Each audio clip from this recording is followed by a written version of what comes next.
was married to her spouse, and what is the property regime governing their marriage?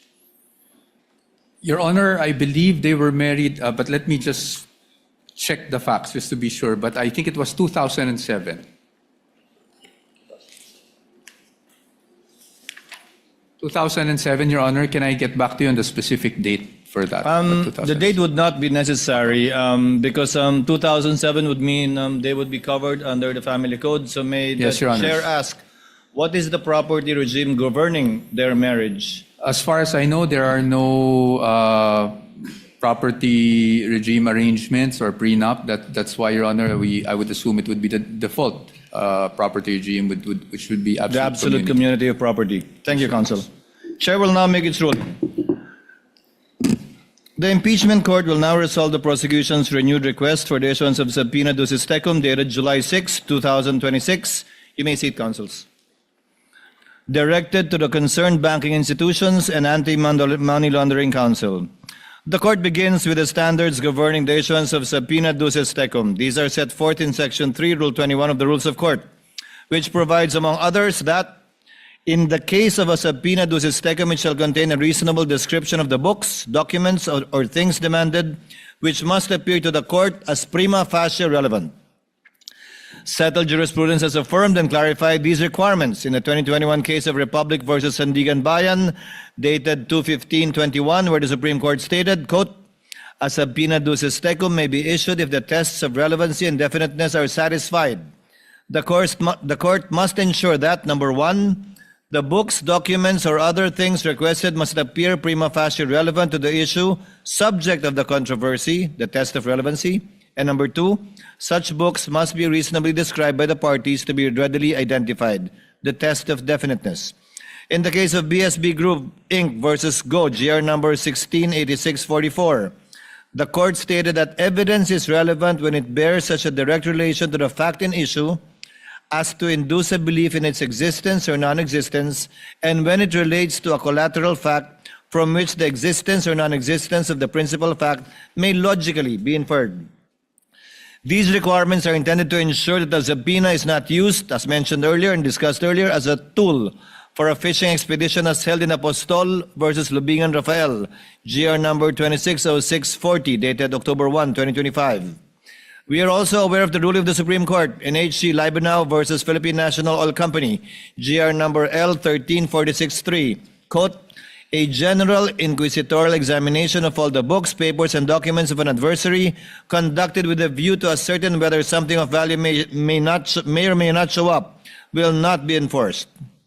However, after a careful examination of the records requested, the court finds that the requested documents meet the requirements set forth above. They are reasonably described, readily identifiable, prima facie relevant, and material to the allegations under Article 2. This is not the first time that bank records have been examined by an impeachment trial. During the impeachment trial of former Chief Justice Corona, the Senate, sitting as an impeachment court, granted the prosecution's request for the production of bank records. In granting that request, the court cited Section 2 of Republic Act No. 1405, which expressly recognizes cases of impeachment as an exception to the confidentiality of bank deposits and the rights to privacy of depositors.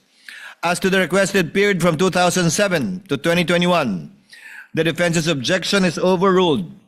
The respondents' invocation of what they referred to as offenses in term, quote-unquote, in their memorandum, doctrine in Duterte versus HOR, does not avail. First, the documents requested under the subpoena ducis tecum will not be used to allege additional independent impeachable offenses.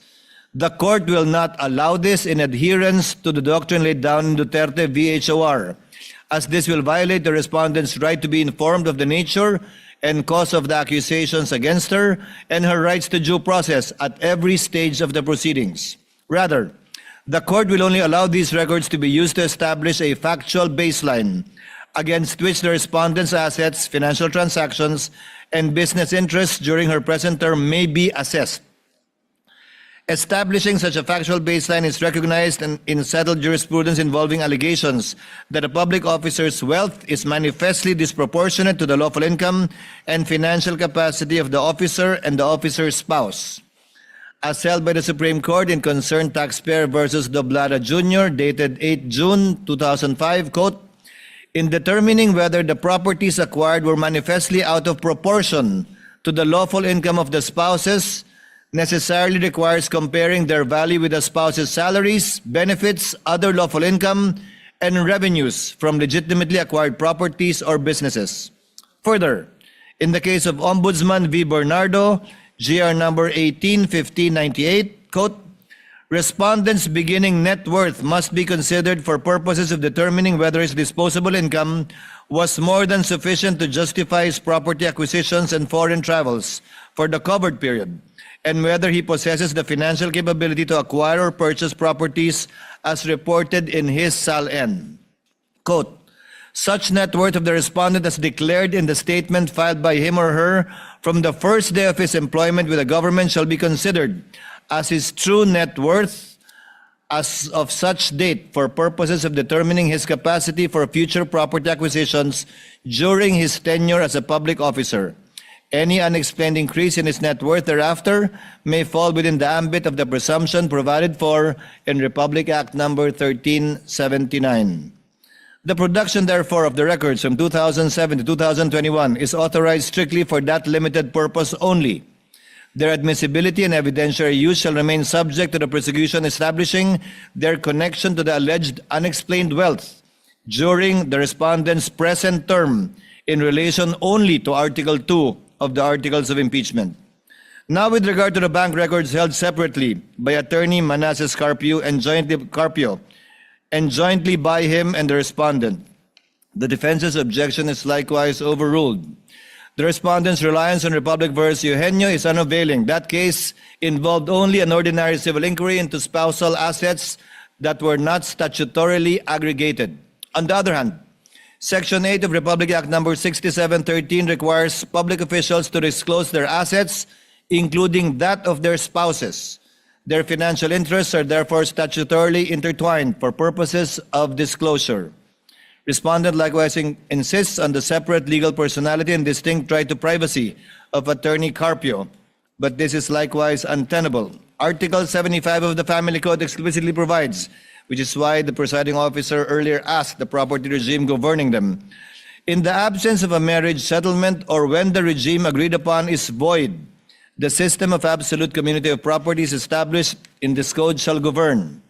Under this regime, Article 91 dictates that community property shall consist of all the property owned by the spouses at the time of the celebration of marriage or acquired thereafter. Furthermore, the Family Code imposes a strict statutory presumption under Article 93, which mandates that property acquired during the marriage is presumed to belong to the community unless it is proved that it is one of those excluded therefrom. The law is clear on the matter. The legal necessity of examining the financial records of Attorney Carpio is firmly cemented by the default property regime of absolute community of property governing his marriage to the respondent. Absent any proof of a different property regime governing their marriage, any funds deposited in the bank accounts of Attorney Carpio are legally presumed to form a single, indivisible mass of community property jointly owned with the respondent vice president. Because Philippine civil law legally merges their assets, properties, and income into a single absolute community, it is a legal and mathematical impossibility to determine the respondent's true net worth or lawful income without examining the bank accounts of her husband. Investigating Mr. Carpio's financial records is therefore not an unwarranted intrusion into a third party's privacy, but an absolute legal prerequisite in determining the actual aggregated wealth of the respondent. The defense likewise invokes the Data Privacy Act, classifying the records as sensitive personal information, requiring strict scrutiny, quote unquote, citing Zoleta versus Ombudsman. The court, however, in Zoleta did not really use the phrase strict scrutiny, but said strict adherence to the Data Privacy Act. Accordingly, Section 16B of the Data Privacy Act expressly states that the right to privacy does not apply when personal information is needed pursuant to a subpoena. Furthermore, Rule 5, Section 22F of the DPA, Data Privacy Act Implementing Rules, expressly permits the processing of sensitive information, personal information, when provided to government or public authority pursuant to a constitutional or statutory mandate, and when necessary for the protection of lawful rights, interests in court proceedings. Now, as to the 21 listed corporate entities and partnership, the requests are granted with respect only to 19 corporate entities and partnership. The respondents' connection to these entities is prima facie shown by the general information sheets in the articles of partnership, which have been pre-marked in evidence, and by her admitted sal-ends from 2022 to 2025. The request, therefore, is not considered as a fishing expedition, and subpoenas may issue for their peso-denominated accounts strictly only in relation to Article 2. However, the requests directed to banking institutions concerning JTC Group of Companies and Pikimong Philippines Corporation are denied. Their general information sheets do not identify the respondent or her spouse as shareholders, and the prosecution at this time failed to show either a direct business interest or a clear and convincing basis to disregard their separate juridical personalities. As held in Pantranco Employees Association v. NLRC, GR 170689, and Lanuza versus BF Corporation, GR number 174938, the corporate veil may not be pierced on mere suspicion or speculation. Misuse of the corporation as an alter ego, conduit, or instrument of fraud must be clearly established. Absent such proof, these entities cannot be subjected to the compulsory process intended for another. As to the request for subpoena against the partnership of Carpio lawyers, the same is granted with the following reservation: in adherence to Subido versus Pagante Certeza Mendoza and Binay Law Offices versus Court of Appeals, GR number 216914. The chair notes the practical reality that an examination of a law firm's bank accounts may incidentally disclose sensitive information relating to its clients and legal engagements. The court acknowledges that the partnership and/or the clients of Carpio lawyers may seek appropriate remedies and to challenge compliance with applicable legal requirements, particularly in light of the potential legal implications, including concerns relating to attorney-client privilege, which may also be raised during the trial proper. Furthermore, the court must draw a legal firm line regarding foreign currency deposits. Foreign currency deposits are governed by Republic Act number 6426, particularly Section 8, which recognizes only one exception to confidentiality: the written permission of the depositor. This is also guided by the precedent arising from the 2012 Corona impeachment trial. On February 19, 2012, the Supreme Court issued a temporary restraining order in PS Bank versus Senate Impeachment Court, GR number 20238, enjoining the Senate from opening the Chief Justice's Corona dollar accounts in the absence of a written waiver of the depositor. Accordingly, insofar as the request covers foreign currency deposits of the respondent, her spouse, separately or jointly, as well as the corporation and partnership, it is denied. Such accounts shall be excluded unless and until a written consent of the respective depositors is produced. The court now turns to the records held by the AMLC, or Anti-Money Laundering Council.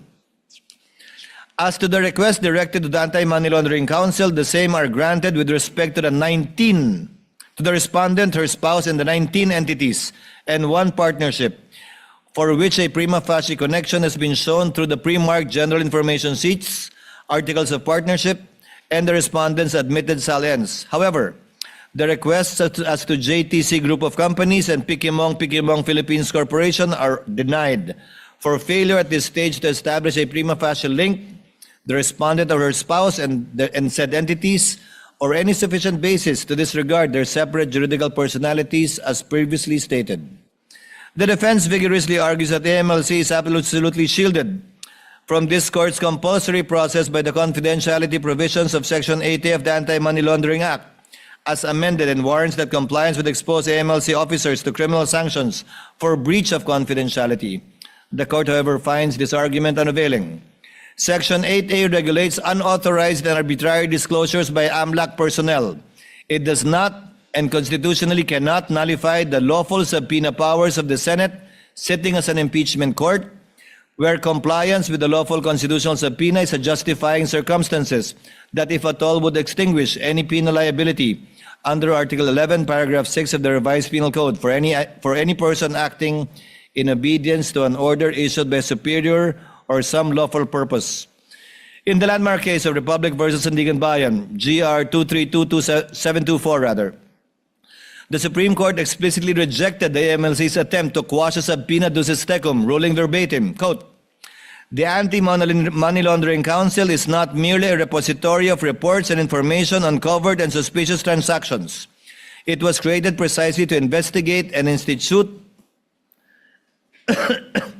charges against those suspected to commit money laundering activities. The criminal prosecution of such activities would be unduly hampered if we were to prohibit it from disclosing such information.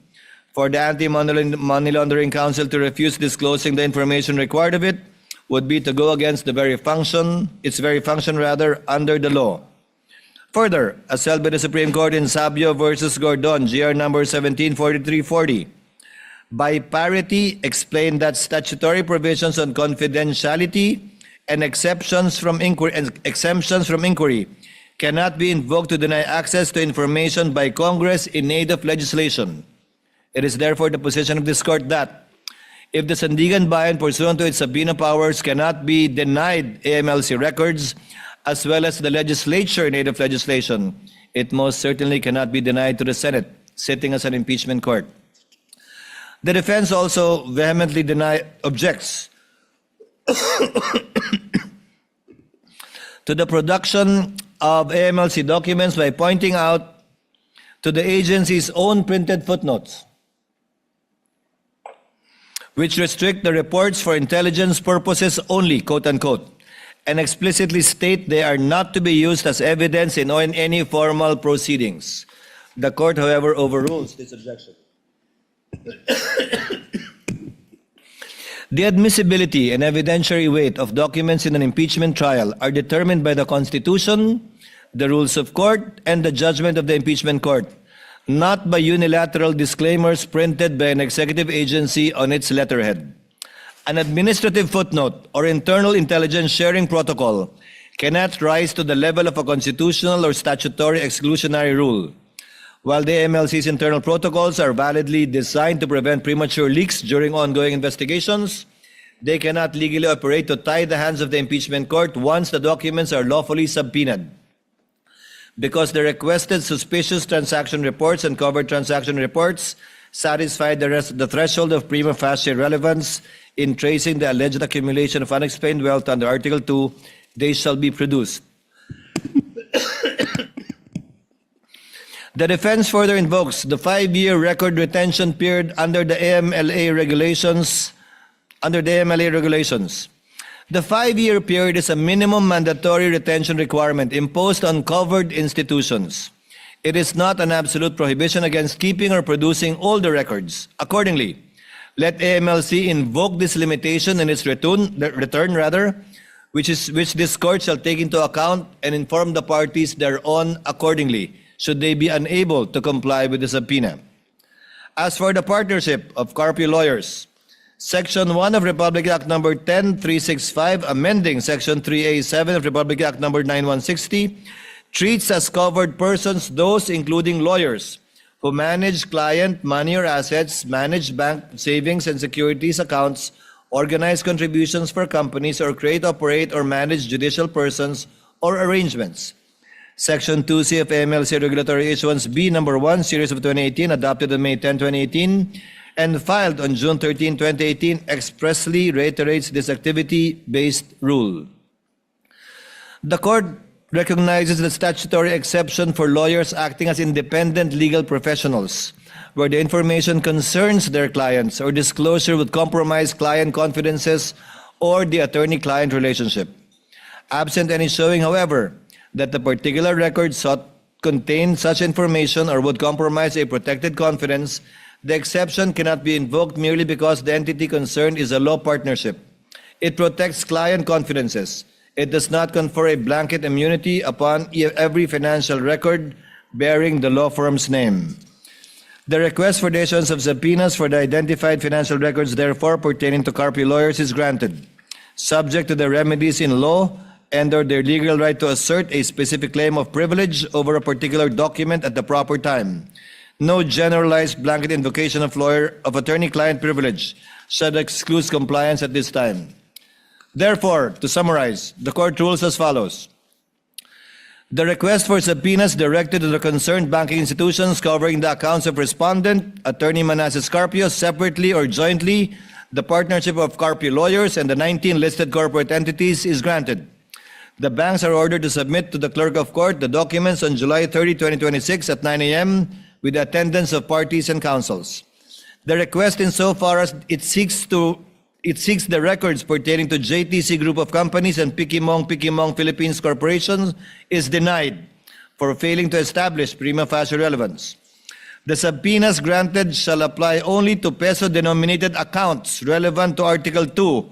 Foreign currency deposits are excluded absent the written consent of the respective depositors. The subpoena directed to the Anti-Money Laundering Council covering respondent Attorney Manasseh Carpio separately and jointly with the respondent, the partnership of Carpio and lawyers, and the 19 listed corporations and entities is granted. The request insofar as it seeks records pertaining to JTC Group of Companies and Pikimong Philippines Corporation is denied for failing to establish prima facie relevance.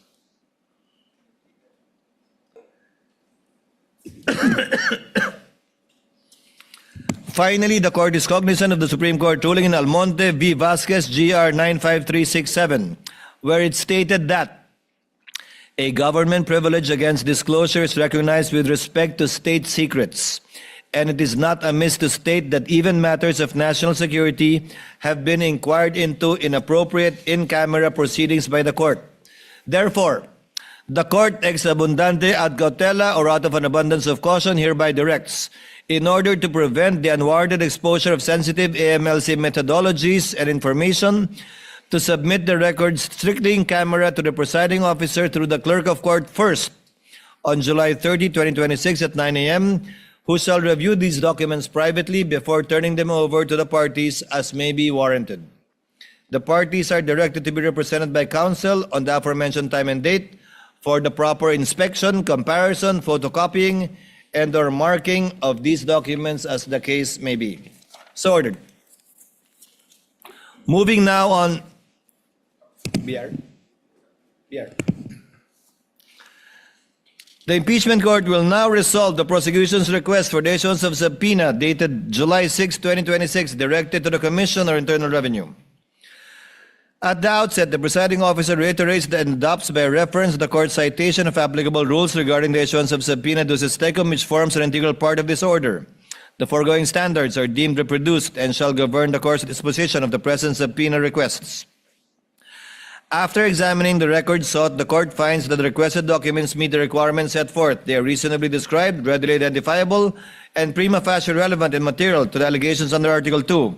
However, the court, similarly, requests insofar as it seeks the records of JTC Group of Companies, Philippines Inc., and Pikimong Philippines Corporation. The prosecution failed to establish a prima facie nexus between these entities to either the respondent or to her spouse. The records sought, therefore, do not at this time satisfy the requirement of prima facie relevance under Rule 21 of the Rules of Civil Procedure. The court also resolves the respondent's objection to the requested period from 2007 to 2021. They anchored their opposition on the Supreme Court's pronouncement in Duterte v. HOR that the basis of any charge must be for impeachable acts or omissions committed in relation to their office and during the current term of the impeachable officer. The argument, as stated earlier, fails because first, the documents requested under the subpoena ducis tecum will not be used to allege additional impeachable offenses.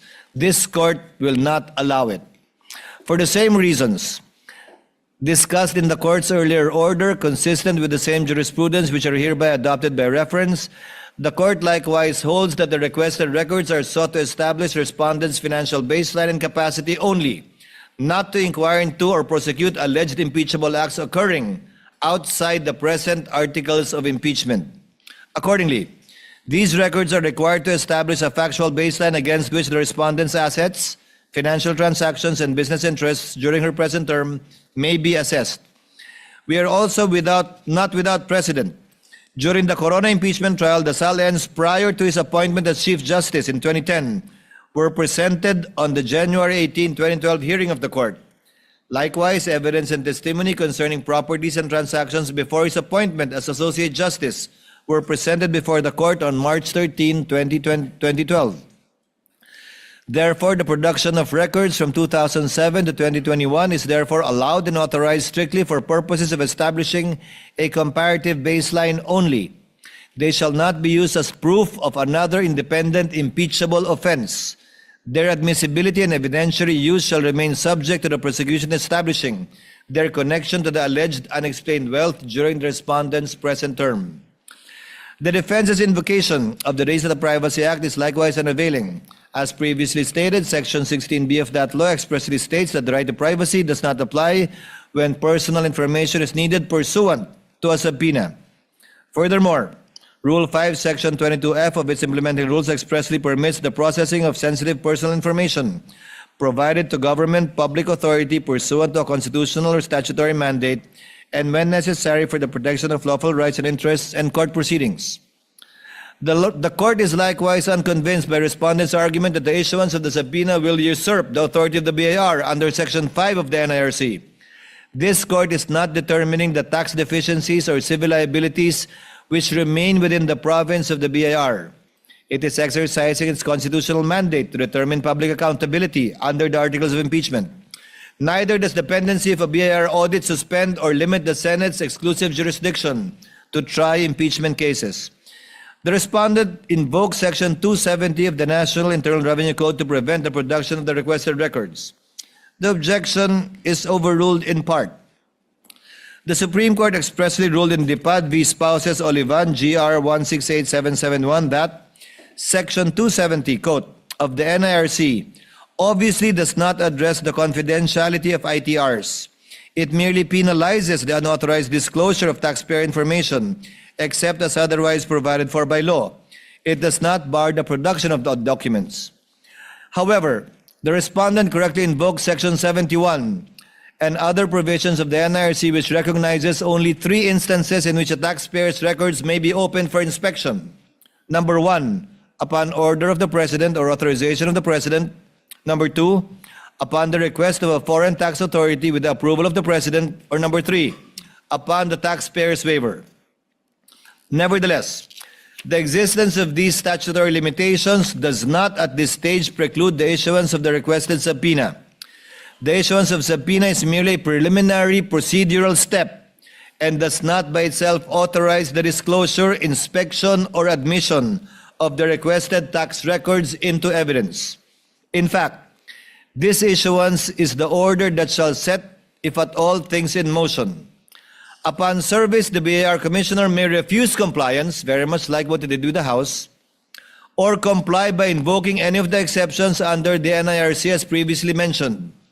Without a satisfactory showing of faithful compliance with any of the enumerated exceptions, this court shall not receive any subpoenaed records from the BIR, similar to what was done when the sealed box ordered by this court to be returned to them. There is also a precedent during the 2012 Corona impeachment trial. The Senate issued the subpoena and thereafter awaited the return of the BIR Commissioner. The requested records were produced only after the requisite presidential authorization had been obtained, one of the recognized exceptions under Section 71 of the NIRC. The respondent, however, is not without recourse nor remedy. In the event the requested tax records are lawfully produced pursuant to any of the statutory exceptions, the respondent may at the appropriate stage of the proceedings raise any and all objections concerning their relevance, materiality, authenticity, admissibility, and other evidentiary infirmities. The issuance of subpoena should not be construed as a ruling on the admissibility of the documents ultimately produced. On this basis, the subpoena shall therefore be issued, and we shall await the return of the BIR Commissioner, at which time the court shall take such action as may be deemed necessary and appropriate. Accordingly, in view of the foregoing, the request for the issuance of subpoena directed to Commissioner Carlito Martin R. Mendoza of the BIR is hereby granted. The request insofar as it seeks the records pertaining to JTC Group of Companies, Inc. and Pikimong Philippines Corporation is hereby denied for failure to satisfy the requirement of prima facie evidence. The Commissioner is directed to make the appropriate return to this court in accordance with the law on July 30, 2026 at 9 a.m. before the Clerk of Court. The court shall await the return before taking any further action as may be warranted. The parties are likewise directed to be represented by counsel on the aforementioned time and date for inspection, comparison, photocopying, and/or marking as the case may be. So ordered. Senator Judge Alan Cayetano is recognized. Thank You were you seeking for that recognition earlier. exhaustive ruling, Mr. Presiding Officer. I won't ask you to repeat it. Because you explained both in the caucus and here that there are only 2 motions. There are parts, I'm talking about myself first, but I think some feel the same way. There are some parts that we agree, some parts we disagree. For example, to subpoena the certain records between 2022 to 2026. Then in my case, I agree with the know your client opening balance just for reference so that you have a starting point. So may I suggest that instead of objecting, I don't know if I'm alone or with others, I will not manifest anymore, but may I submit in writing which parts of the ruling I disagree, and if anyone wants to either manifest or submit in writing. But I do have one question to the presiding officer. So you narrated everything. In the page 2 of the request for subpoena for 004,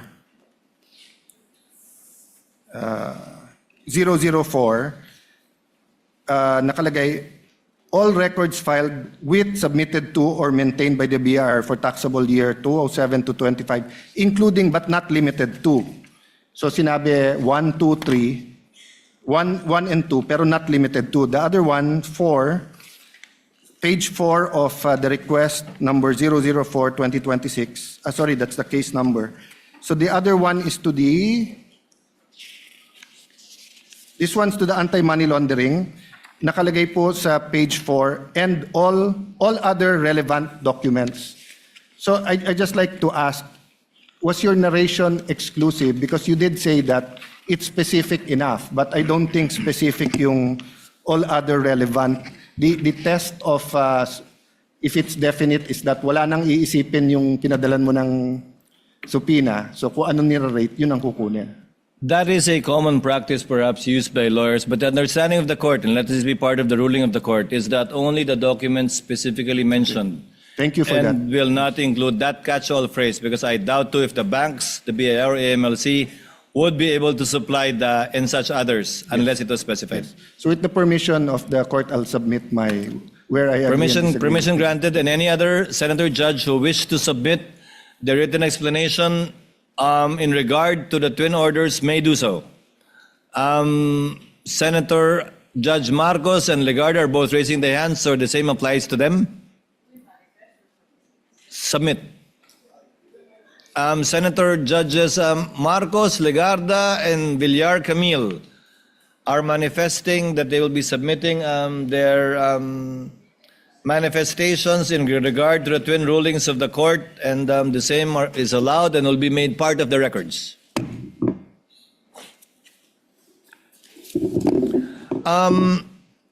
For the information of the court, yes, Senator Judge Pia Cayetano is recognized. What is your pleasure, ma'am? Mr.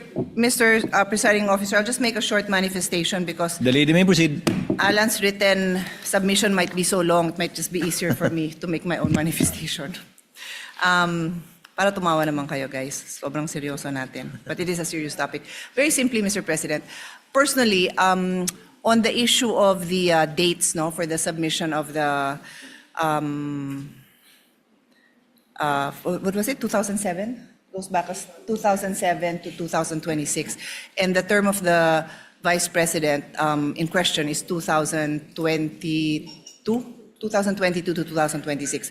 My humble position is, and I'm cognizant of the case that was cited by the prosecution. I also found that my own research, the presiding officer used it in the justification of the decision, says that you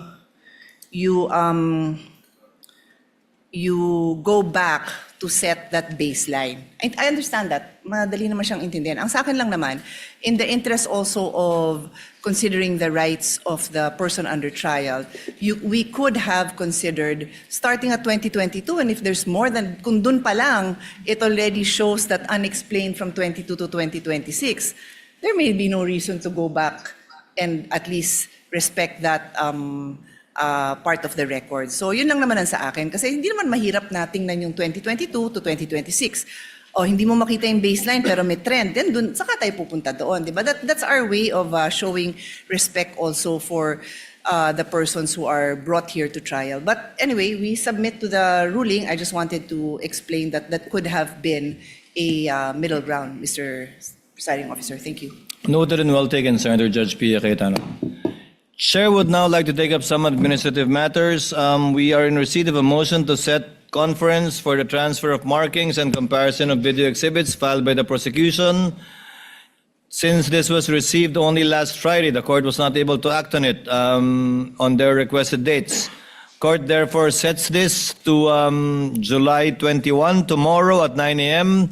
Due notice is given to both parties for this purpose. Likewise, the court is in receipt, the presiding officer rather, as well as the Senate President, of a letter of manifestation signed by Senator Judge Marcoleta, citing a rule in the Arab impeachment trial and wanting his vote to be considered.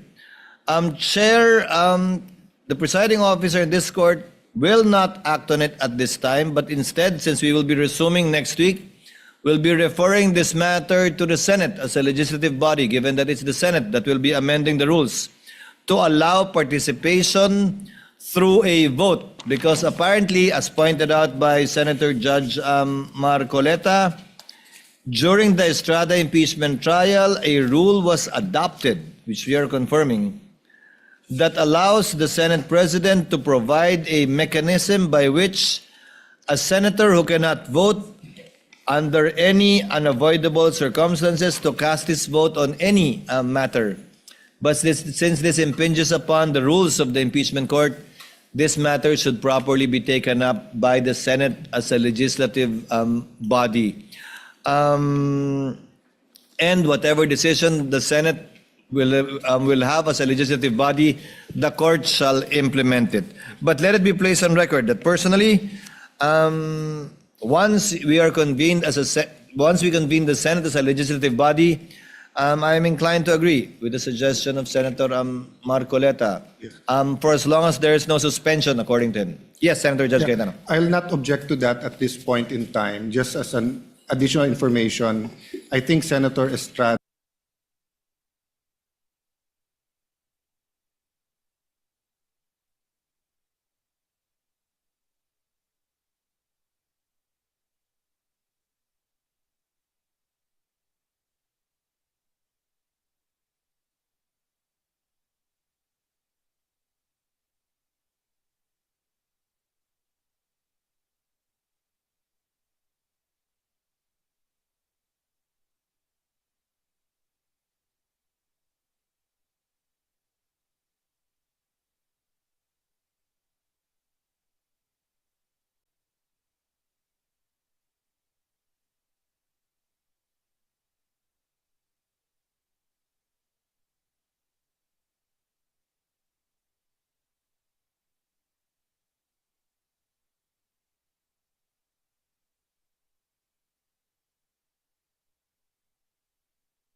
Please all rise for the arrival of the Senate President, the presiding officer of the Impeachment Court, and the senator judges.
The Sergeant at Arms is directed to make a proclamation. All persons are commanded to keep silent under pain of penalty while the impeachment court is in session for the trial of Vice President Sara Duterte. The impeachment trial of Vice President Sara Duterte is hereby called to order. We shall be led in prayer by Senator Judge Panfilo Lacson. Let us all pause for 1 minute of silent prayer for humility, wisdom, neutrality, and fairness.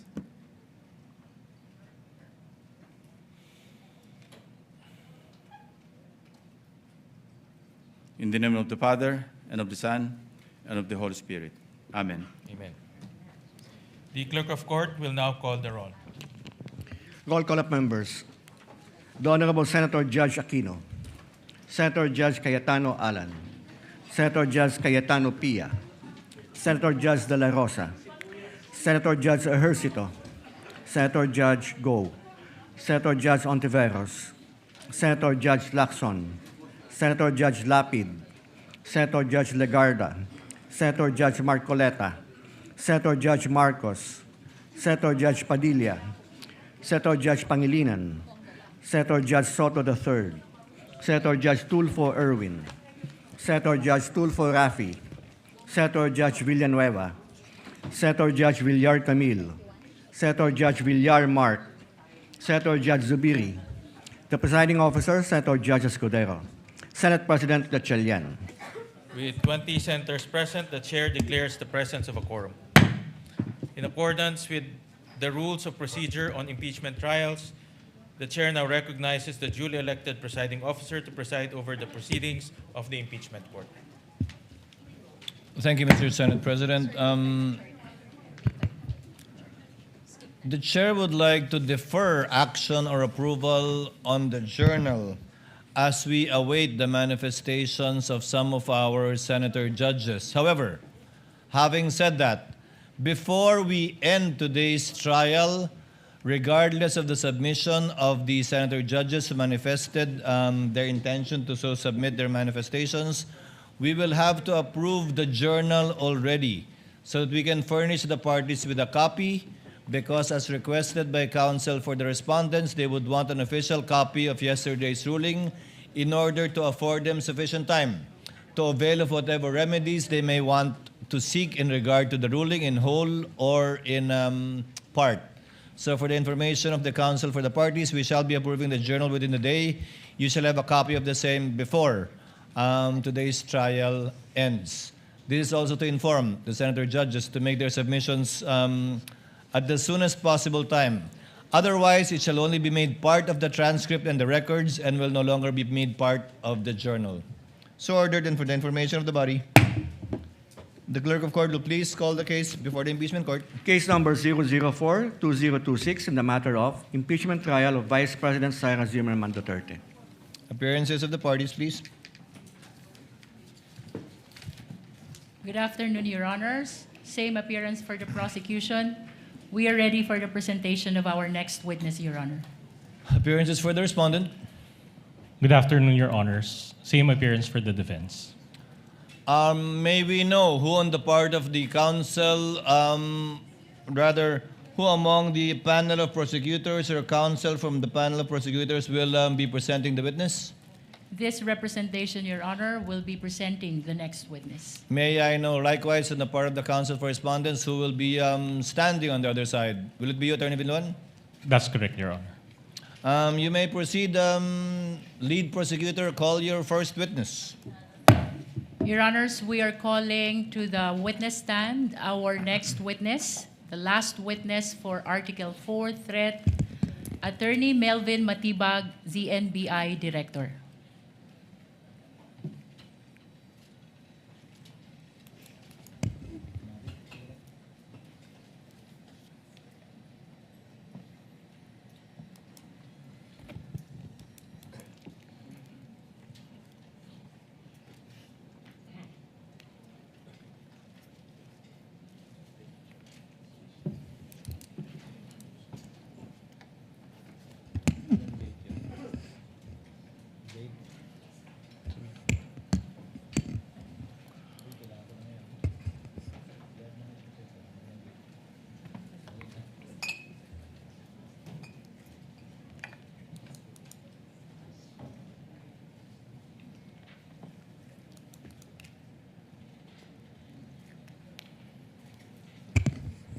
Kindly remain standing, Director Matibag. The clerk will kindly administer the oath to the witness.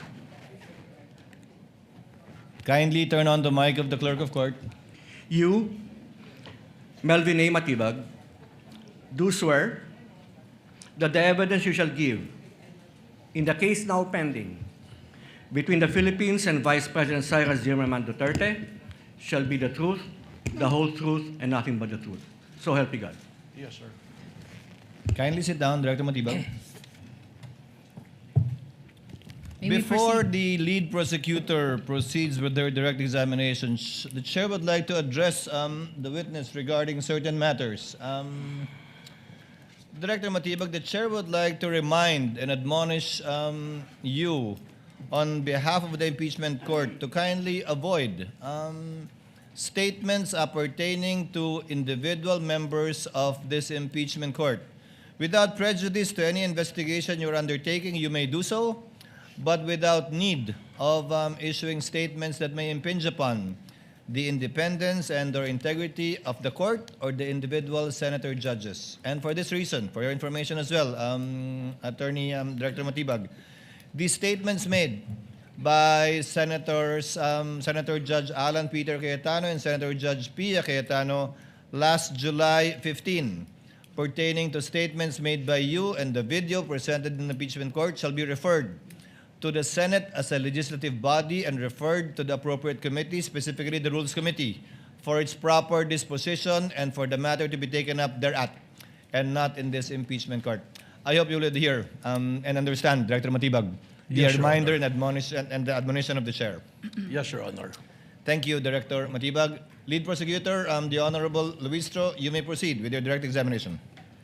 Your Honor, we are offering the testimony of witness NBI Director, Attorney Melvin Matibag, to prove the following. 1. Siya ang kasalukuyang direktor ng National Bureau of Investigation. 2. Matapos siyang italaga bilang direktor, may binuo siyang special task force para magsagawa ng investigasyon sa patuloy na mga pagbabanta sa buhay ng Pangulo.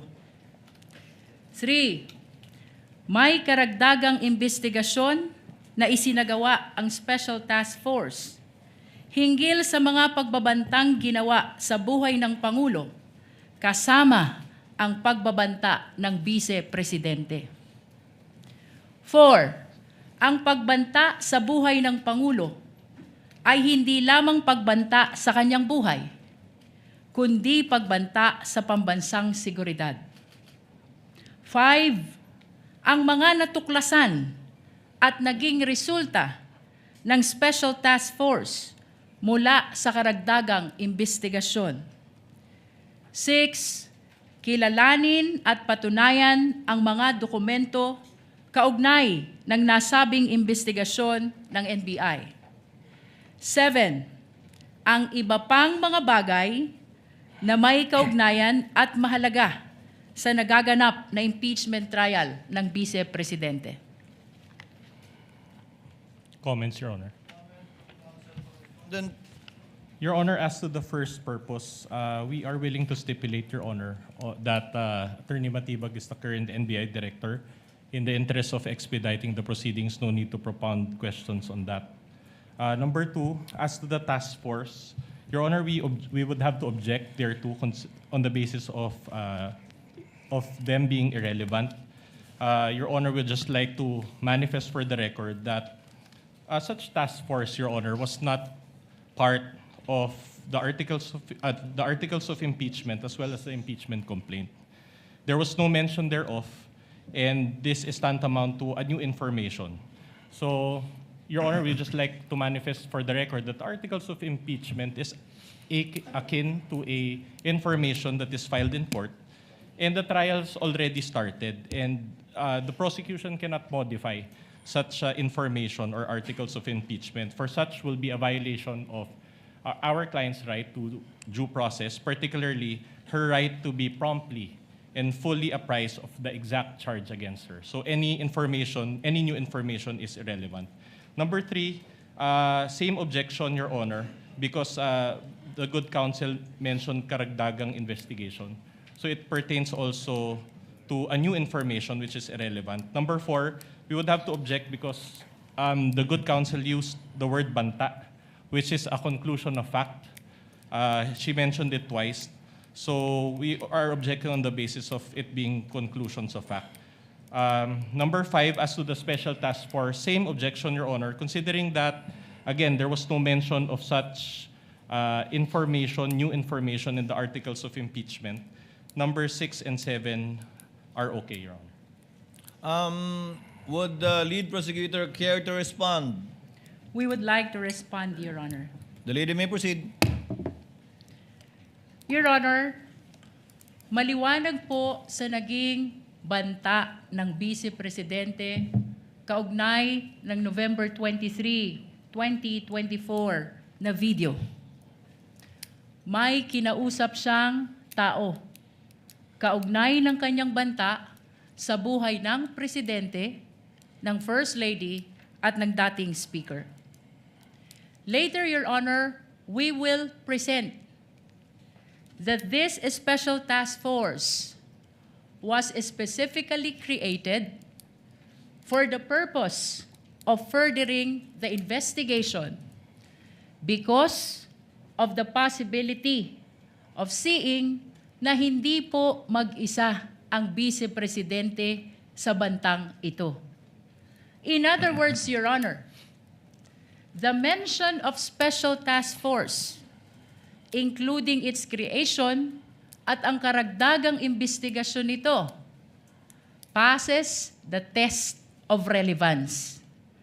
As a matter of fact, this is the very reason why we are presenting Attorney Melvin Matibag, the NBI Director, before the Honorable Impeachment Court. Your Honor, the defense likewise mentioned that special task force was not mentioned in the articles of impeachment. Nais ko pong ibalik ang naging desisyon ng kagalang-galang na impeachment court kahapon, kaugnay ng mga dokumento which pertains to acts and omissions prior to 2022 and acts or omissions which were not specifically mentioned in the articles of impeachment. Ang mahalaga po dito, Your Honor, ay itong mga aligasyon or testimony to be presented ay may kaugnayan o relevant sa article of impeachment. It is not necessary that they be specifically mentioned in the articles of impeachment. Finally, Your Honor, they likewise raised the issue of due process of the respondent. It is very much apparent, Your Honor, since day one of our impeachment trial, the respondent is very well represented by her very much able defense panel. In other words, Your Honor, atin pong ibinibigay ang nararapat na due process sa respondent vice president in as far as this impeachment trial is concerned, kasama na po ang pagtistigo ni NBI Director, kaugnay ng Special Task Force at ang mga naging investigasyon nito. Just a short rejoinder, Your Honor.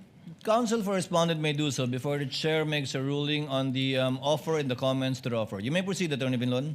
Your Honor, considering that the prosecution mentioned dates prior to the appointment of Director Matibag, then we would also add as basis for our objection his lack of personal knowledge.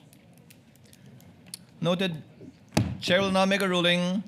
Chair reminds the lead prosecutor to skip the introduction and preliminary questions with respect to the witness being the current NBI Director, having been admitted by the counsel for respondent. Insofar as the phrase banta is concerned, Chair would like to remind the senator judges that that is indeed a conclusion which the prosecutors will seek to prove. For our purposes, tawagin na lamang natin o ituring na lamang natin ang mga pahayagang binitiwan ng ikalawang Pangulo. But lead prosecutor, kindly let the witness testify and characterize it as such if he will, but it should come from the witness and not from any of the counsel for the parties. As to the task force was formed on April 16, 2026, after the impeachment complaints have been filed. Although the impeachment complaint was filed before the Senate in May, the impeachment complaints were already filed prior to the formation of the task force. And as a last point, this, if at all, would show persistence, absence or lack of it, which is an element of the crime of grave threats which the prosecution is seeking to prove.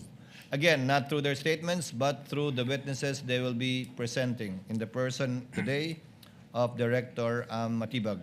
The chair will therefore allow the testimony, and the counsel for the respondent may object at any time with respect to the points he raised, and the chair will rule each time an objection is raised regarding that matter without prejudice. I'm already seeing what Attorney Binloan will do because he's reaching for the mic. Without prejudice to the counsel, of course, making a continuing objection with respect to his observations to the offer, so that we would abbreviate the proceedings and he won't need to object each time if at all it is brought up. Would that be correct, Attorney? Yes, Your Honor, we register our continuing objection and everything subject to cross, Your Honor. Noted.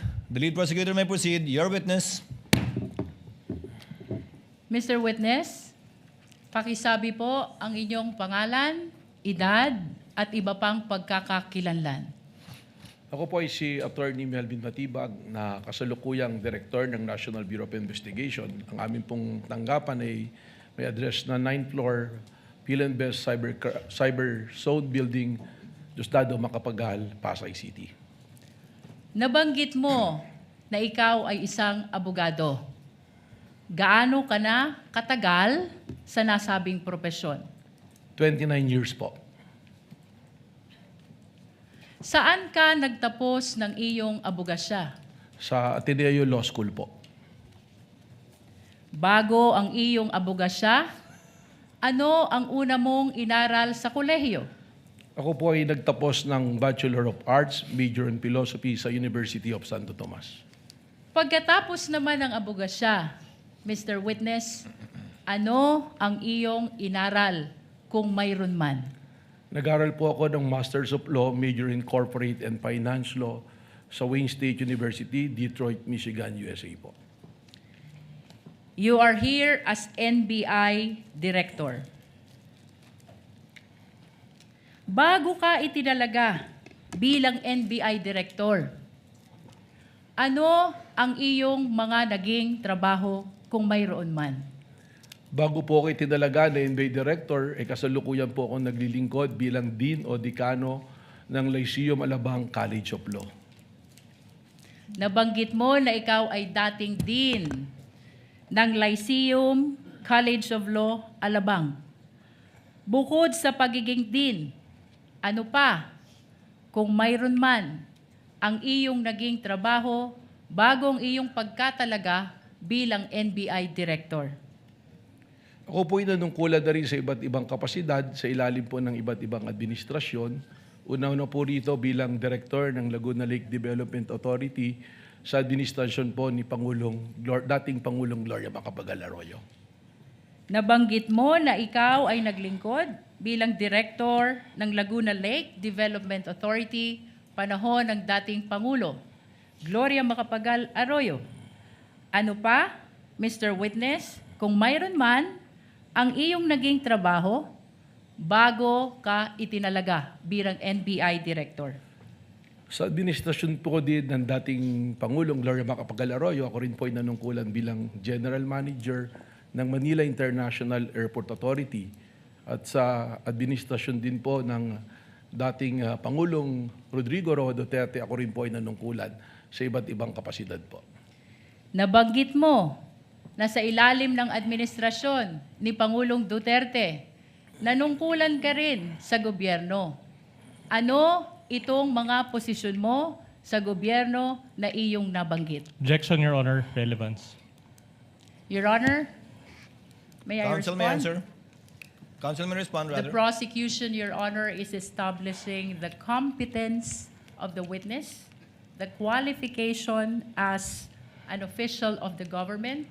We are establishing, Your Honor, that he is loyal to his duty regardless of the principal he is serving. Wind up with your preliminaries, counsel. Witness may answer. Objection overruled. Thank you, Your Honor. Ako po ay nanungkulan bilang Presidente at CEO ng National Transmission Corporation mula po noong January 2017 hanggang Marso 2022 at pagkatapos doon ako po ay tinalaga bilang Cabinet Secretary po ng dating Pangulong Rodrigo Roa Duterte. Kaugnay pa rin ng iyong pagiging NBI Director. Kailan ka itinalaga sa nasabing posisyon? Ako po ay nai-appoint noong pong February 20 ng kasalukuyang taon po. Mr. Witness, bilang NBI Director, ano ang iyong mga responsibilidad at kapangyarihan kung iyong nalalaman? Objection, Your Honor. We already stipulated on this matters. No need for the Director to Your Honor? elaborate. Did you stipulate, counsel, as well as with the powers, responsibilities of We're willing to stipulate, Your Honor, as what The the law Director? provides. Your Honor, regardless of the position of the defense to stipulate on the fact pertaining to the powers and responsibilities of the NBI Director, it is the position of the prosecution that since this is a constitutional process, mahalaga po na marinig ng ating mga iginagalang na senator judges, ganun din ng mga kababayang nanonood kung ano talaga ang responsibilidad at kapangyarihan ng isang NBI Director. Understood, counsel, but it has been stipulated already by counsel for the respondent. So kindly go straight to the matter at the soonest possible time. You're on a short leash with respect to the preliminaries on the qualifications of the witness. Kindly proceed, ma'am. Mr. Witness, ano ang iyong mga kapangyarihan at responsibilidad kung iyong nalalaman? Ang kasama po rito sa aking mga responsibilidad, ang una-una na po, we are the primary investigating authority ng ating pong bansa. Kung kaya po, ito po ay aming mandato na mag-imbestiga sa anumang usapin o mga maaring krimen na pumapasok sa amin. At kasama rin po rito ang pagbabalangkas ng mga polisiya at pagbubuo po ng mga units or division kung kinakailangan at ang pagmamanage din po administratively po ng aming opisina. Sa mga kapangyarihan at responsibilidad na iyong binanggit, Ano ang araw-araw mong ginagampanan, kung mayroon man, at kung iyong nalalaman? Ang araw-araw pong pagbabantay at pakikipag-ugnayan sa aming mga ahente dahil po sa araw-araw namin pag-iimbestiga ng iba't iba pong usapin na pumapasok po sa aming ahensya. Kaugnay pa rin ng mga binanggit mong kapangyarihan at responsibilidad, ano ang pinakamabigat mo na responsibilidad bilang NBI Director kung iyong nalalaman? Objection, Your Honor. Calls for an opinion. Witness may answer. I think witness is competent enough to answer that question. Thank you, Mr. Presiding Officer. Ang akin pong, hindi lamang po bilang primary investigating agency, kundi ang amin pong primerong ginagawa ay ang pagbabantay para po sa ating mga taong bayan at bantayan din po ng ating konstitusyon ay may patupad at siguraduhin na hindi po nagkakaroon ng kaguluhan at ligalig para ito po ay puksain, habulin at amin pong kung kinakailangan ay kasuhan ang mga taong lumalabag po sa amin pong mandatong binabantayan. Chair would like to remind the lead prosecutor to go into the meat of our direct examination already. I think we've heard enough of the preliminaries insofar as Director Matibag is concerned. Kindly May we proceed, proceed, ma'am. Your Honor. Mr. Witness, naririto ka upang tumistigo sa impeachment trial na ito. Ano ang pagkakakilanlan ng respondent sa impeachment trial na ito kung iyong nalalaman? Malinaw naman po na ang nasasakdal po sa impeachment trial na ito ay ang ating pong Vice Presidente na si Vice President Sara Duterte. Bukod sa ang respondent ay ang Vice Presidente, ano pa kung mayroon man ang pagkakakilanlan ng respondent sa impeachment trial na ito? Base po sa aking mandato bilang direktor nang ako po ay pumasok sa aming opisina, lahat po ng mga kasong nakabinbin at mga amin na naipasok sa Department of Justice ay aking pong niribisa at tiningnan upang akin po itong masubaybayan. At isa po sa mga kasong aking nakita rito, ang respondent po rito ay ang ating pong Vice Presidente kung saan po siya ay kinasuhan ng aming Cybercrime Division ng grave threat at inciting to sedition na kasalukuyan po ngayong nakabinbin sa Department of Justice.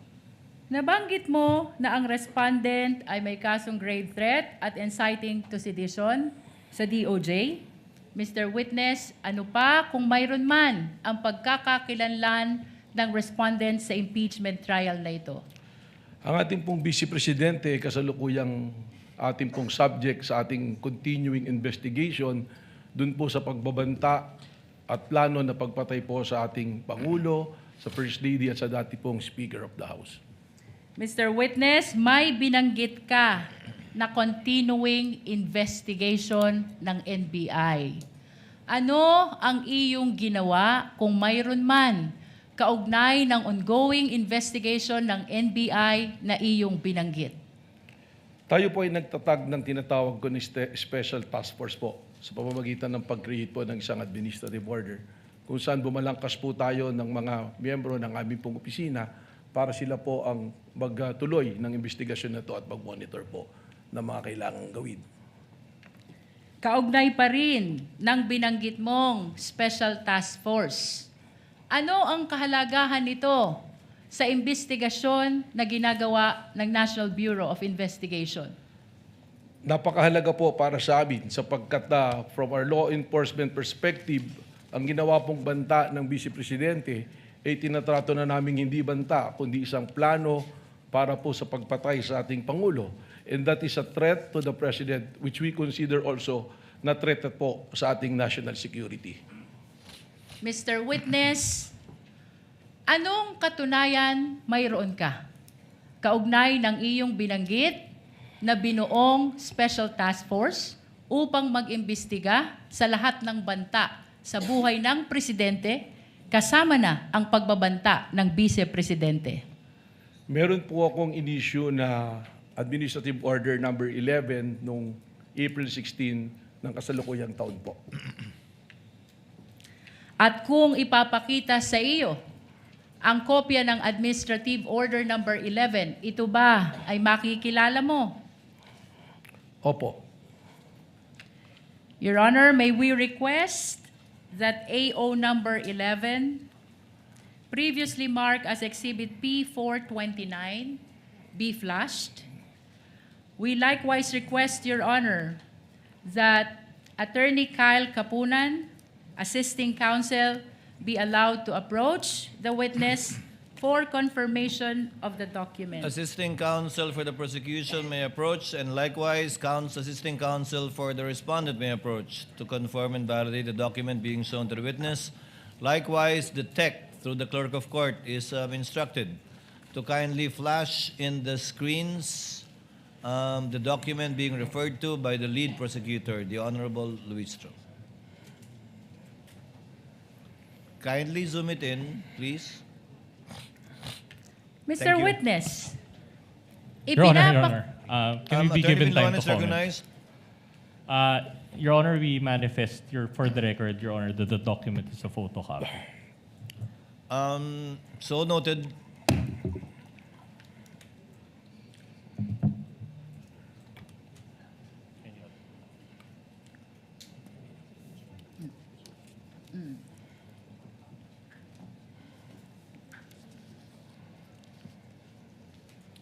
Thus, the lead prosecutor confirmed the observation of the counsel for respondents while we are awaiting, the respondent rather, Your Honor, while we are awaiting for their review of the document. Your Honor, after the confirmation of the document, the prosecution will be requesting for the transfer of marking to a certified true copy, Your Honor. At a later time. Yes, Your Honor. Noted. Counsel may proceed when she's ready. Mr. Witness, ipinapakita sa iyo ngayon, may we request the assisting counsel to please show the document to the witness? Attorney Kapunan, kindly. Mr. Witness, ipinapakita sa iyo ngayon ang isang dokumento na may pamagat na Administrative Order Number 11. Ano ang kaugnayan nito sa binanggit mo kanina na Administrative Order Number 11 na kung saan nabuo ang Special Task Force? Ito po yung aking dokumentong binabanggit. Sa pangalawang pahina ng Administrative Order Number 11, makikita ang isang lagda sa taas ng pangalang Attorney Melvin Matibag. Kaninong lagda ito, Mr. Witness? Sa akin po. Your Honor, may we manifest that AO number 11 has been previously marked as Exhibit P429, and we just want to place on record the request for the transfer of marking at a later time to the certified true copy, Your Honor. Noted. Kaugnay pa rin ng Administrative Order Number 11, Mr. Witness. Ano ang komposisyon ng Special Task Force kung iyong nalalaman? Ito po ay binubuo ng iba't ibang division na pinamumunuan po ng aming pong team leader na Deputy Director for Operations at dalawa po na assistant team leader sa pangunguna po ng Assistant Director namin for Investigation at Assistant Director for Intelligence po. Nabanggit mo ang team leader at assistant team leader ng Special Task Force. Sino naman ang mga miyembro ng Special Task Force kung iyong nalalaman? Your Honor, hindi po sino, kundi ito po ay mga grupo, specific units po. Isa na po rito ang National Capital Region Division namin, ang Cybercrime Division po namin, ang aming pong OCTD, Organized Crime, Transnational Crime Division, ang TID po at ang CFD. Mr. Witness, nabanggit mo ang National Capital Region Division. Ano ang dahilan at isinama ang National Capital Region Division sa miyembro ng Special Task Force kung iyong nalalaman? Sapagkat ang pag-iimbestiga po at ang continuing na surveillance ay tungkol sa banta sa kaligtasan po ng ating Pangulo at ang primerong opisina at tirahan po ng ating Pangulo ay nasa National Capital Region, kung kaya naman po ating pong isinama rito ang National Capital Region bilang miyembro po ng Special Task Force na ito. Mr. Witness, binanggit mo din kanina ang Cybercrime Division. ano naman ang dahilan kung iyong nalalaman? Bakit ginawang miyembro ng Special Task Force ang Cybercrime Division? Ang Cybercrime Division po ay kasama dito sa task force na ito sapagkat marami po ngayon na nabanta na pumapasok po sa ating Pangulo sa pamamagitan po paggamit ng social media platform at ang CCD po, sila po yung may karanasan at kaalaman po na sapat para bantayan po ang mga bantang papasok dito sa pang-araw-araw po. Mr. Witness, binanggit mo din ang Organized Transnational Crime Division. Ano naman ang dahilan at isinama ito sa Special Task Force kung mayroon man? Hindi naman po lingid sa atin na ang ating Pangulo ay may mga pagkakataon na lumalabas ng ating bansa at nagbabiyahe na kung saan ay kaatim pa rin pong tungkulin na bantayan ang kanyang seguridad kahit siya ay nasa labas ng ating bansa. At ang ating pong Organized Transnational Crime Division, sila po yung merong ugnayan sa ating pong mga counterparts sa iba't ibang bansa upang ating pong maisiguro ang kaligtasan po ng ating pong Pangulo habang siya ay nasa labas ng ating bansa. Mr. Witness, kasama sa iyong binanggit ang Technical Intelligence Division. Ano naman ang dahilan at kasama ito sa miyembro ng STF kung mayroon man? Napaka-importante po ng role ng TID, ng Technical Intelligence Division, sapagkat ang mga banta po na katulad ng pumapasok po sa ating Pangulo ay nangangailangan po ng masusi at malawak na intelligence network. At ang TID po natin, sila po ang may karapatan dito at nagpuproseso ng mga ganito pong gawain. Bilang huli, Mr. Witness, binanggit mo din ang Digital Forensic Laboratory Division. Ano naman ang dahilan at isinama ito sa miyembro ng Special Task Force? Importante po ang kanilang role dito sa task force na ito sapagkat lahat po ng mga ebidensya na ating makakalap, lalong-lalo na nakailangan pong idaan sa forensics o pagsusuri na technical, sila po ang dibisyon na maaari pong gumawa ng pagsusuri na ito. Maraming salamat sa iyong paglilinaw kaugnay ng komposisyon ng Special Task Force. Mr. Witness, anong mga pagkakataon kailangan ng NBI bumuo ng task force kung iyong nalalaman? Ang pagbuo ng task force ay yung mga immediate po na pangangailangan nating tugunan. Isa po yan. Pangalawa po rito ay kung isa ng malawakan ang isang bagay na kailangan nating tugunan at imbestigahan. At ang task force din po, kaya po ganyan kalawak kung makikita ninyo, ay kung ang nasasakupan po nito ay hindi lamang iisang lugar. At yung pong mga seryosong banta, na katulad ng banta sa ating Pangulo, ganitong task force po ang pakiramdam namin na kinakailangan. Mr. Witness, balikan ko ang Special Task Force na iyong binuo. Kanina, ibinahagi mo ang komposisyon nito. Ano ang iyong partisipasyon bilang NBI Director kung meron man sa investigasyon ng Special Task Force? Nakasad po dyan sa administrative order na yan na ang patuloy na pakikipag-ugnayan po sa Office ng Director at patuloy na pag-uulat kung ano man po ang kanilang nakikita o namomonitor at lalong-lalo na po kung may specific po na kailangang kaagad matugunan ay dapat pong ipaalam sa opisina po ng Office ng Director. Balikan natin ang Special Task Force na binuo sa ilalim ng AO number 11, Mr. Witness. Ano ang nagtulak sa'yo kung mayroon man upang buuin ang Special Task Force na ito?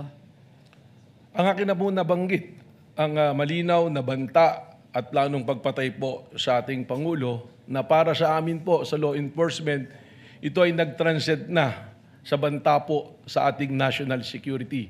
Sapagkat anuman pong banta sa ating Pangulo ay banta sa seguridad ng ating bansa. Sapagkat ito'y magdudulot ng kaguluhan, ng ligalig at destabilisasyon po sa ating pong gobyerno at sa ating pong bansa. Nabanggit mo na ang banta sa buhay ng Pangulo ay banta na rin sa national security. Ano pa, Mr. Witness, kung mayroon man ang nagtulak sa'yo upang buuin ang Special Task Force na ito? May mga pangyayari po na atin pong nasaksihan na nagpatunay na ang banta ay seryoso.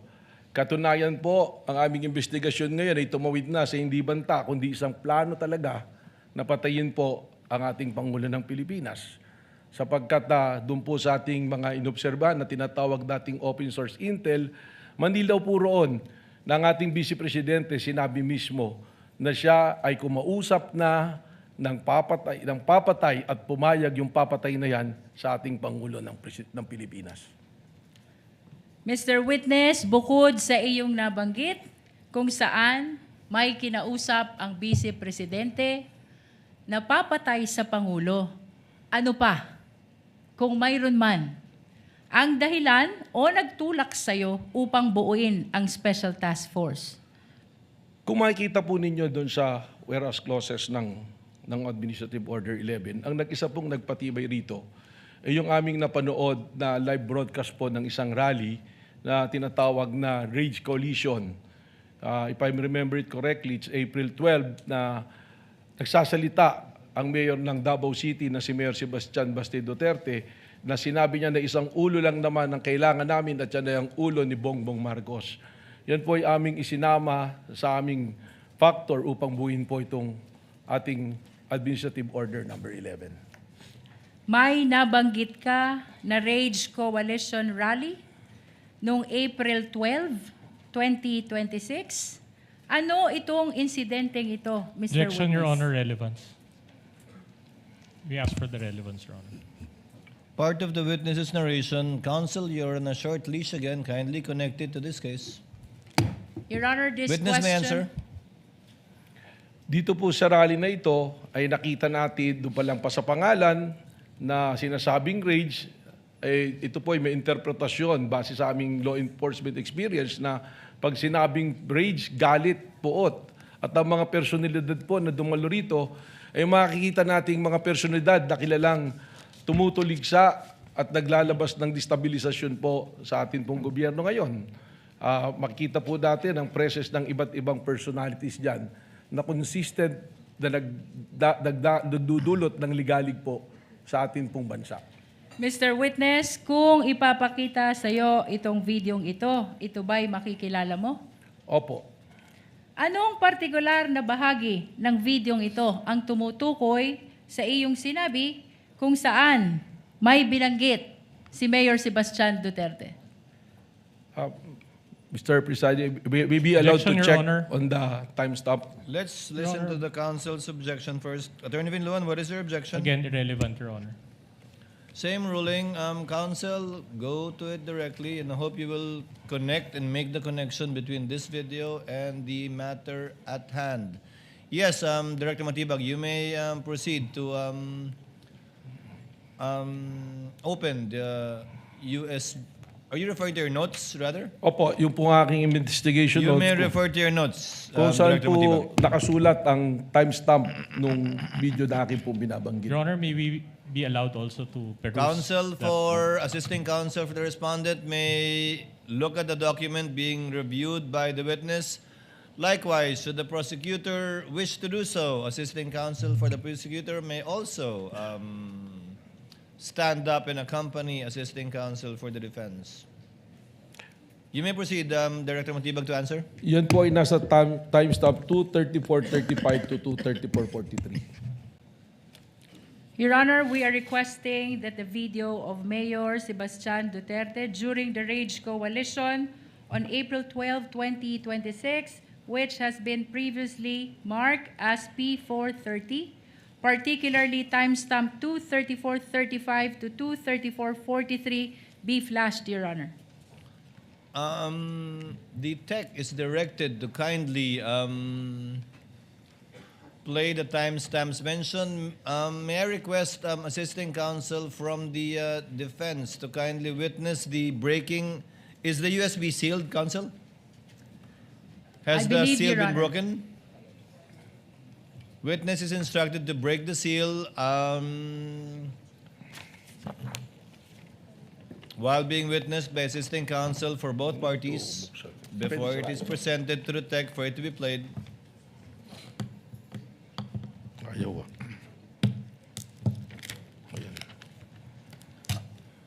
while the witness is breaking the seal and giving it rather to the counsel for the prosecutor and assisting counsel for the respondent, Chair would like to make a manifestation with respect to the proceedings. Earlier, the Chair intimated to some senator judges, as far as practicable, to make their interjections and interventions after the party shall have examined the witness, both direct, cross, redirect, and recross if any, unless the matter is of urgent, administrative, or procedural concern, in which case it may be brought up even before the examination of the witness by the parties. But as far as practicable, let us allow the parties to finish the examination of the witnesses by themselves, because this is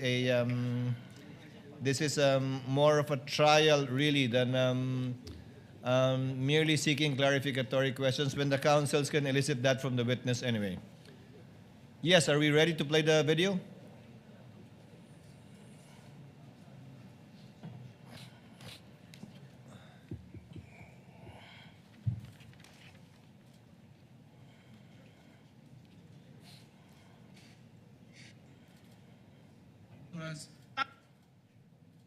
Tama na yan. That's okay. Isang ulo lang naman ang kailangan namin. Ang ulo ni Bongbong Marcos! Mr. Witness, napanood mo ang video. Ano ang kaugnayan ng video na ito sa insidente ng Rage Coalition na tinukoy mo kanina? Yan po yung aking tinutukoy na video. Ano ang partikular na sinabi ni Mayor Sebastian Duterte sa nasabing insidente kung iyong naaalala? Sinabi po niya na isang ulo lang naman ang kailangan namin, ang ulo ni Bongbong Marcos. Mr. Witness, ano ang kahalagahan ng insidenteng ito sa Rage Coalition sa imbestigasyon na ginagawa ng Special Task Force kaugnay ng banta ng Vice Presidente sa buhay ng Presidente? Objection, Your Honor. Up to now, the prosecution has not established the relevance of these incidents to the matter at hand, Your Honor. Your Honor, We're objecting on the basis of irrelevance, Your Honor. I'm in the process of establishing the relevance already, Your Honor. Counsel, kindly do so as best you can with the shortest possible time. I will allow it. Yung pong video na yan ay amin pong naikumpara sa mga naging pahayag ng ating Vice Presidente na kung saan meron din po kaming bidyong binalikan na ang ating Vice Presidente ay nagre-repair din po sa pagtanggal ng ulo ng ating pong Presidente. Kung kaya't nakita namin po ang pagkakahambing ng statement po ng ating pong Mayor at ng Vice President Sara Duterte. Mr. Witness, binanggit mo ang isang insidente kung saan sinabi ng Vice Presidente gusto tanggalin ang ulo ng Presidente. Ano itong insidenteng ito kung iyong nalalaman? Sa aking pong recollection sa pag-iimbestiga, ito po yung kanyang press conference noong October 18 ng 2024 kung saan sinabi niya gusto kong tanggalin ang ulo niya ba? At sinabi rin po niya nga imagine cutting his head. So yan po ang binabanggit ko na video. Kaugnay ng sinabi niya na gusto ko tanggalin yung ulo niya ba? Anong partikular na bahagi ng binanggit mo na video ang tumutukoy sa sinabing ito ng Vice Presidente? Mr. Presiding Officer, respectfully, with your permission, for the timestamp, I want to refer to my Witness notes. is allowed to refer to his notes Salamat with the po. assistance and within the view of the counsel, assisting counsel for the respondent and the prosecution if they so desire. Your Honor, can we ask permission to scan the whole notebook, Your Honor? Or at least the salient portions of the notebook, Your Honor. To look at it, to scan it, to see that if baka may mga nakasulat na iba dyan na wala nang kinalaman. Just to confirm that it is indeed his notes with respect. What is the book you are referring to or notebook you are referring to, Attorney Matibag? Mr. Presiding Officer, actually, diary ko po ito at saka notes Combination. So kung makikita naman po, mula pa noon, iba't iba pong nakasulat dito. May mga personal po, may mga usapin. Ito lamang pong notes ko na to, nakatuon dun sa date kung saan po nagkaroon na ng investigation po yung Administrative Order number 11. Then just the salient portions, Your Honor. Your Honor, just for the record, we would like to invoke the right of the witness to refer to his notes because that note pertains to investigation notes which were prepared, done, written at the time of the investigation, Your Honor. That is to refresh his memory, Your No, Honor. the presiding officer already allowed it. Counsel for the respondent, your assisting counsel is there. Without necessarily scanning the whole notebook, which might contain other confidential or perhaps personal information, he may observe what the witness is referring to, and you may make your observations known to the record should he observe something out of the ordinary. Witness may answer. Ang timestamp po dun sa sinabi kong gusto kong tanggalin yung ulo niya ba is from 1:35:57 to 1:36:10 po. Your Honor, may we request that the video of the Vice President on October 18, 2024, during her press conference, previously marked as P411, particularly timestamp 1:35:57 to 1:36:10, be played, Your Honor. Has the USB seal been broken by the witness? If not, witness is instructed to kindly break the seal of the marked evidence in full view of the assisting counsels for the parties. Thereafter, for the USB to be brought to the tech booth, and the clerk of court is instructed to have it played with respect to the identified timestamps of Director Matibag.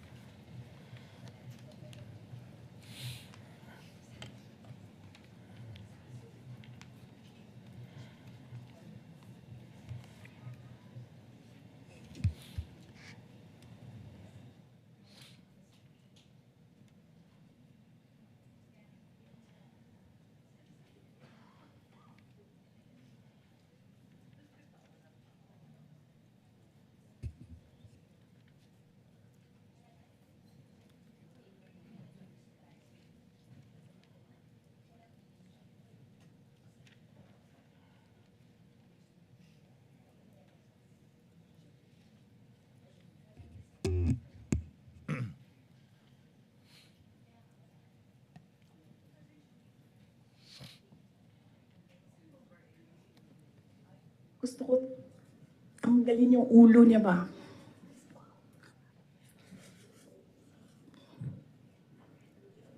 Mr. I Witness, realize.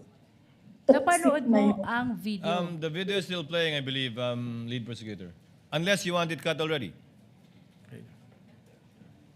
Yung timestamp. It may be cut, Your Honor. I'm sorry?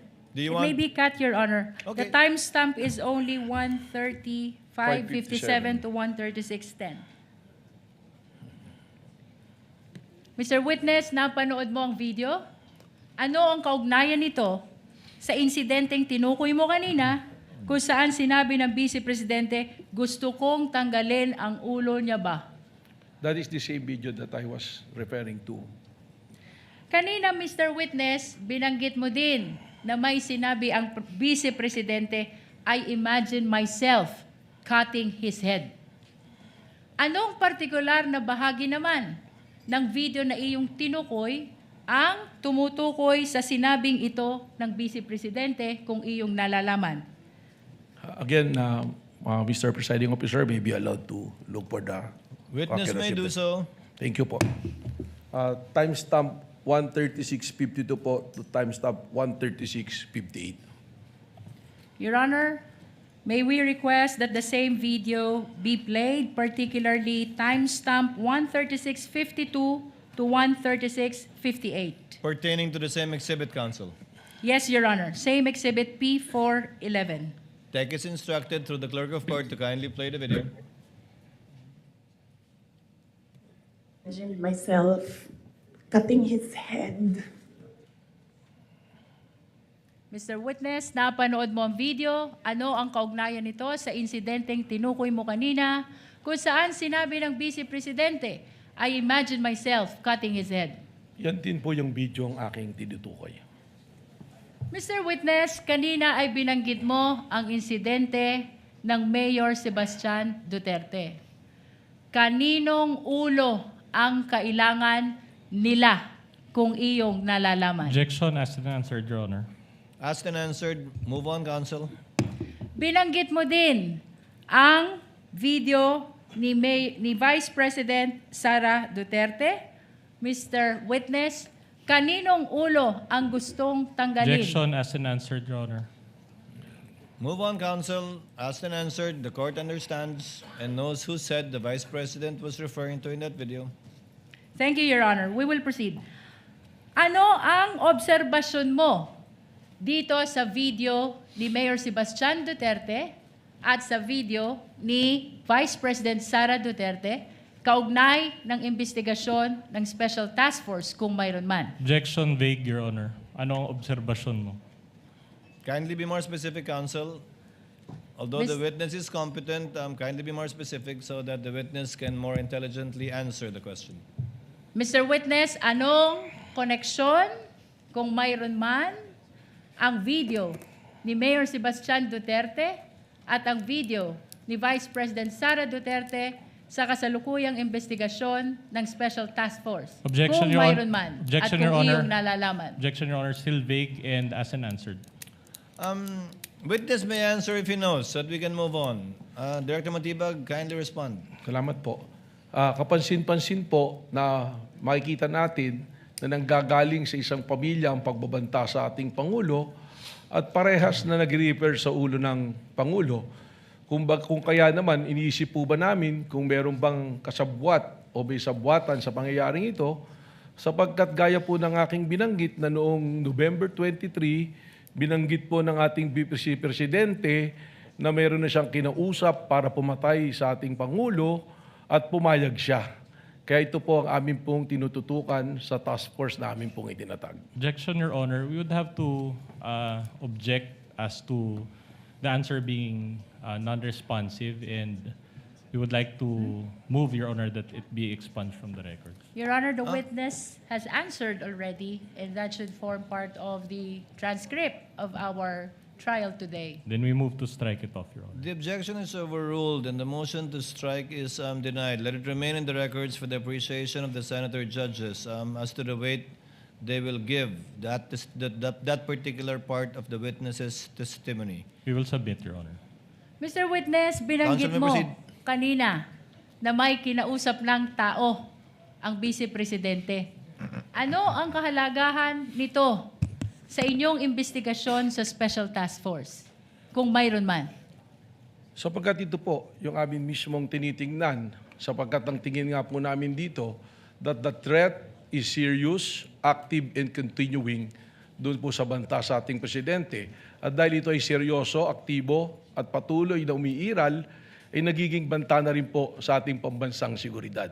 Sapagkat anuman pong banta sa seguridad ng ating Pangulo ay banta po sa ating national security.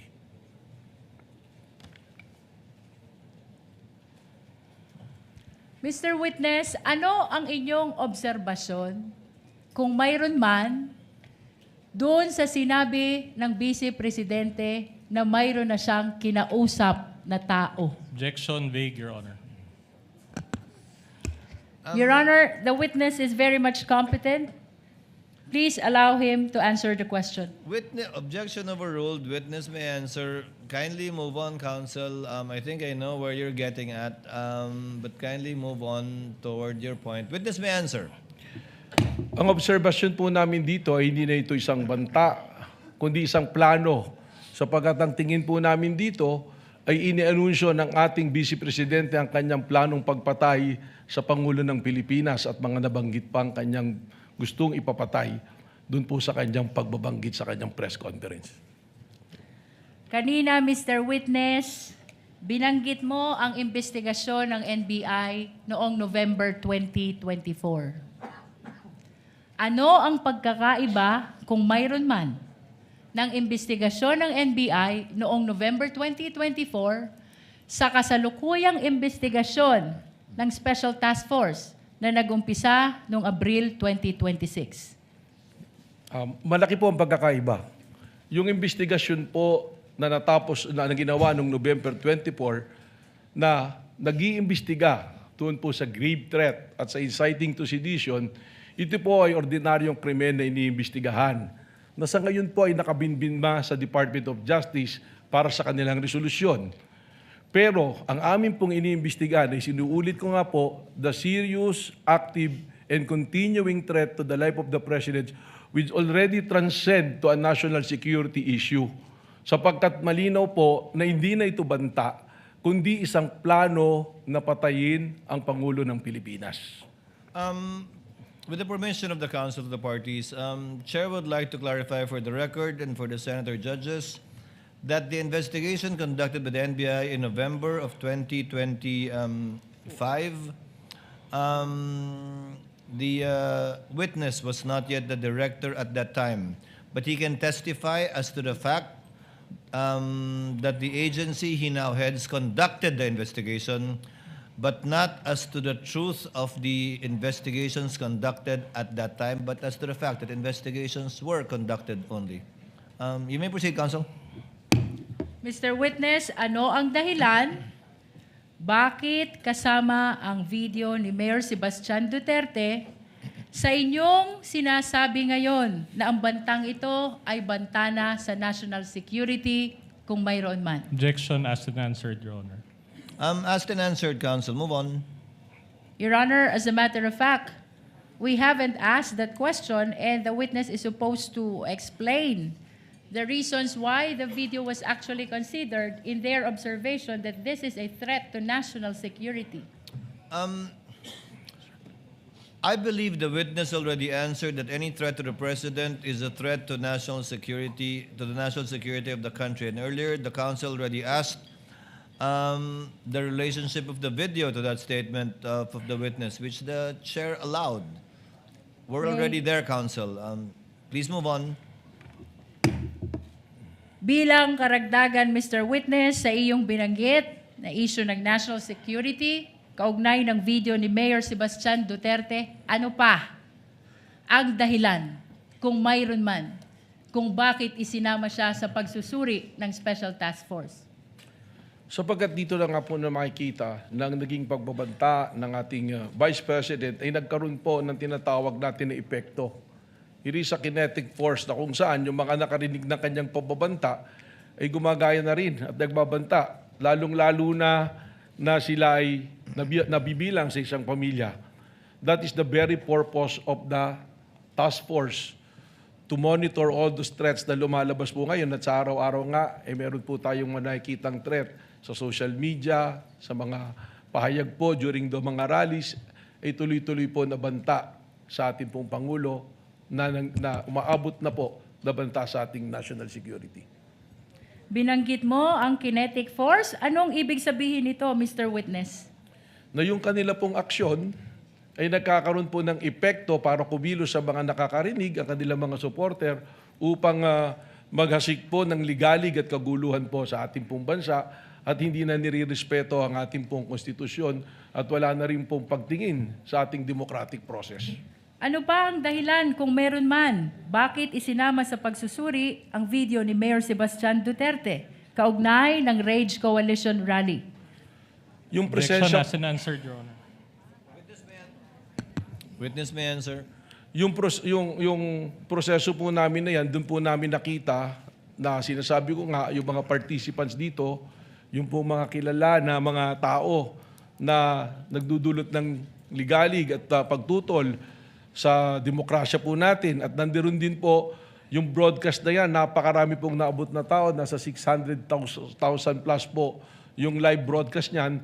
Doon na po papasok yung tinatawag ko nga kanina na sinabi kong kinetic force na maaaring magkaroon po ng reaksyon ng mga taong nanonood na ito na hindi po maganda at makagugulo po sa pag-promote po natin ng law and order na primero po nagawain po dapat ng National Bureau of Investigation. Binanggit mo na may mga kilalang personalidad na nakibahagi sa Rage Coalition Rally. Sino-sino itong mga ito? Objection, Your Honor, irrelevant. Witness may answer. Makita po natin doon, may mga senador din po na nandoon nandoon din po si Mike Defensor at nandoon po ang mga haligi po ng PDP laban na akin po mga kakilala. Nandoon din po ang mga iba't ibang leader sa iba't ibang rehiyon na akin na pong nakasama noon nung ako ay miyembro pa ng PDP laban. Mr. Witness, ano ang ibig sabihin ng rage kung iyong nalalaman? Objection, Your Honor, irrelevant. I think counsel has already made the connection between the rage, the statements of Mayor Baste, and the statements of the respondent. Witness may answer. Sa Tagalog po niyan ay galit o puot. Yun po. Wala pong acronym yon, Director Matibag? Hindi po kasi tumutugma doon sa acronym nila dahil yung acronym nila Reform Alliance for Good Governance. So hindi po rage eh. So medyo malayo po. May proceed, Your Honor. Counsel may proceed. Nabanggit mo din, Mr. Witness, na maraming nanood ng videong ito. Ilan ang nanood ng videong ito kung iyong nalalaman? Sa live broadcast po, lumabas po na nasa 600,000. At ano ang kahalagahan na 691,000 ang nanood sa live broadcast ng videong ito kung mayroon man? Again, ganoon na po kalawak yung nakikita natin na resulta ng pag-aasik po, ng ligalik po at pagbabanta po sa kayusan, pati na rin po sa seguridad ng ating Pangulo.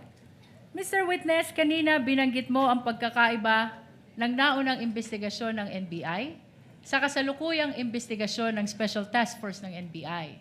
Ngayon, ano naman ang ginawa ng NBI sa pagitan ng unang investigasyon kung saan na-file ang kasong grave threat at inciting to sedition sa DOJ, February 2025, sa kasalukuyang investigasyon ng Special Task Force na inumpisahan nung buuin ang STF April 2026, kung mayroon man? Ang sa pagkaalam ko Counsel, po, you mean April 16, 2026. That's the, you're referring to AO 11. Yes, Your Honor. Witness may answer.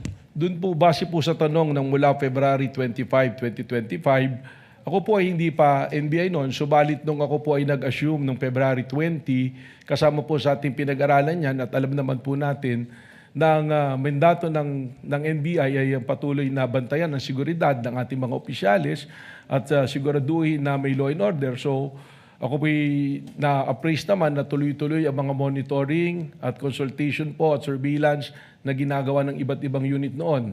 Ngayon, nung ako naman po ay pumasok bilang NBI Director at atin pong pinag-aralan yung mga kaso, noong April 16 nga po, itinatag na po natin ang task force na ito upang po matutukan ang mga issue na akin na nga pong nabanggit.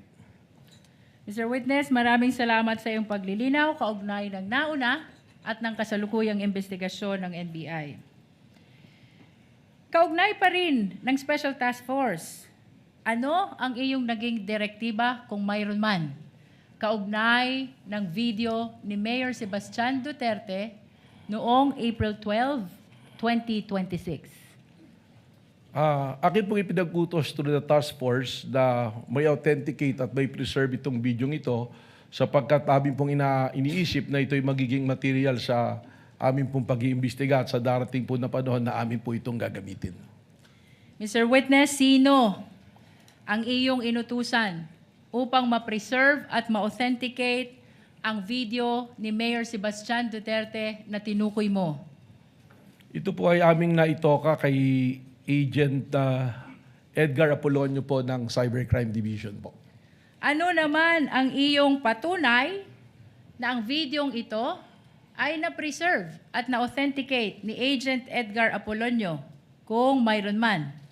Ako po ay nakakuha ng kopya ng affidavit of authentication na ipinasa po sa aking tanggapan at akin po itong nahawakan po. Your Honor, we are requesting that affidavit of authentication of Edgar Apolonio, previously marked as Exhibit P431, be flashed. Likewise, Your Honor, we're requesting that we allow assisting counsel to present the document to the witness for confirmation.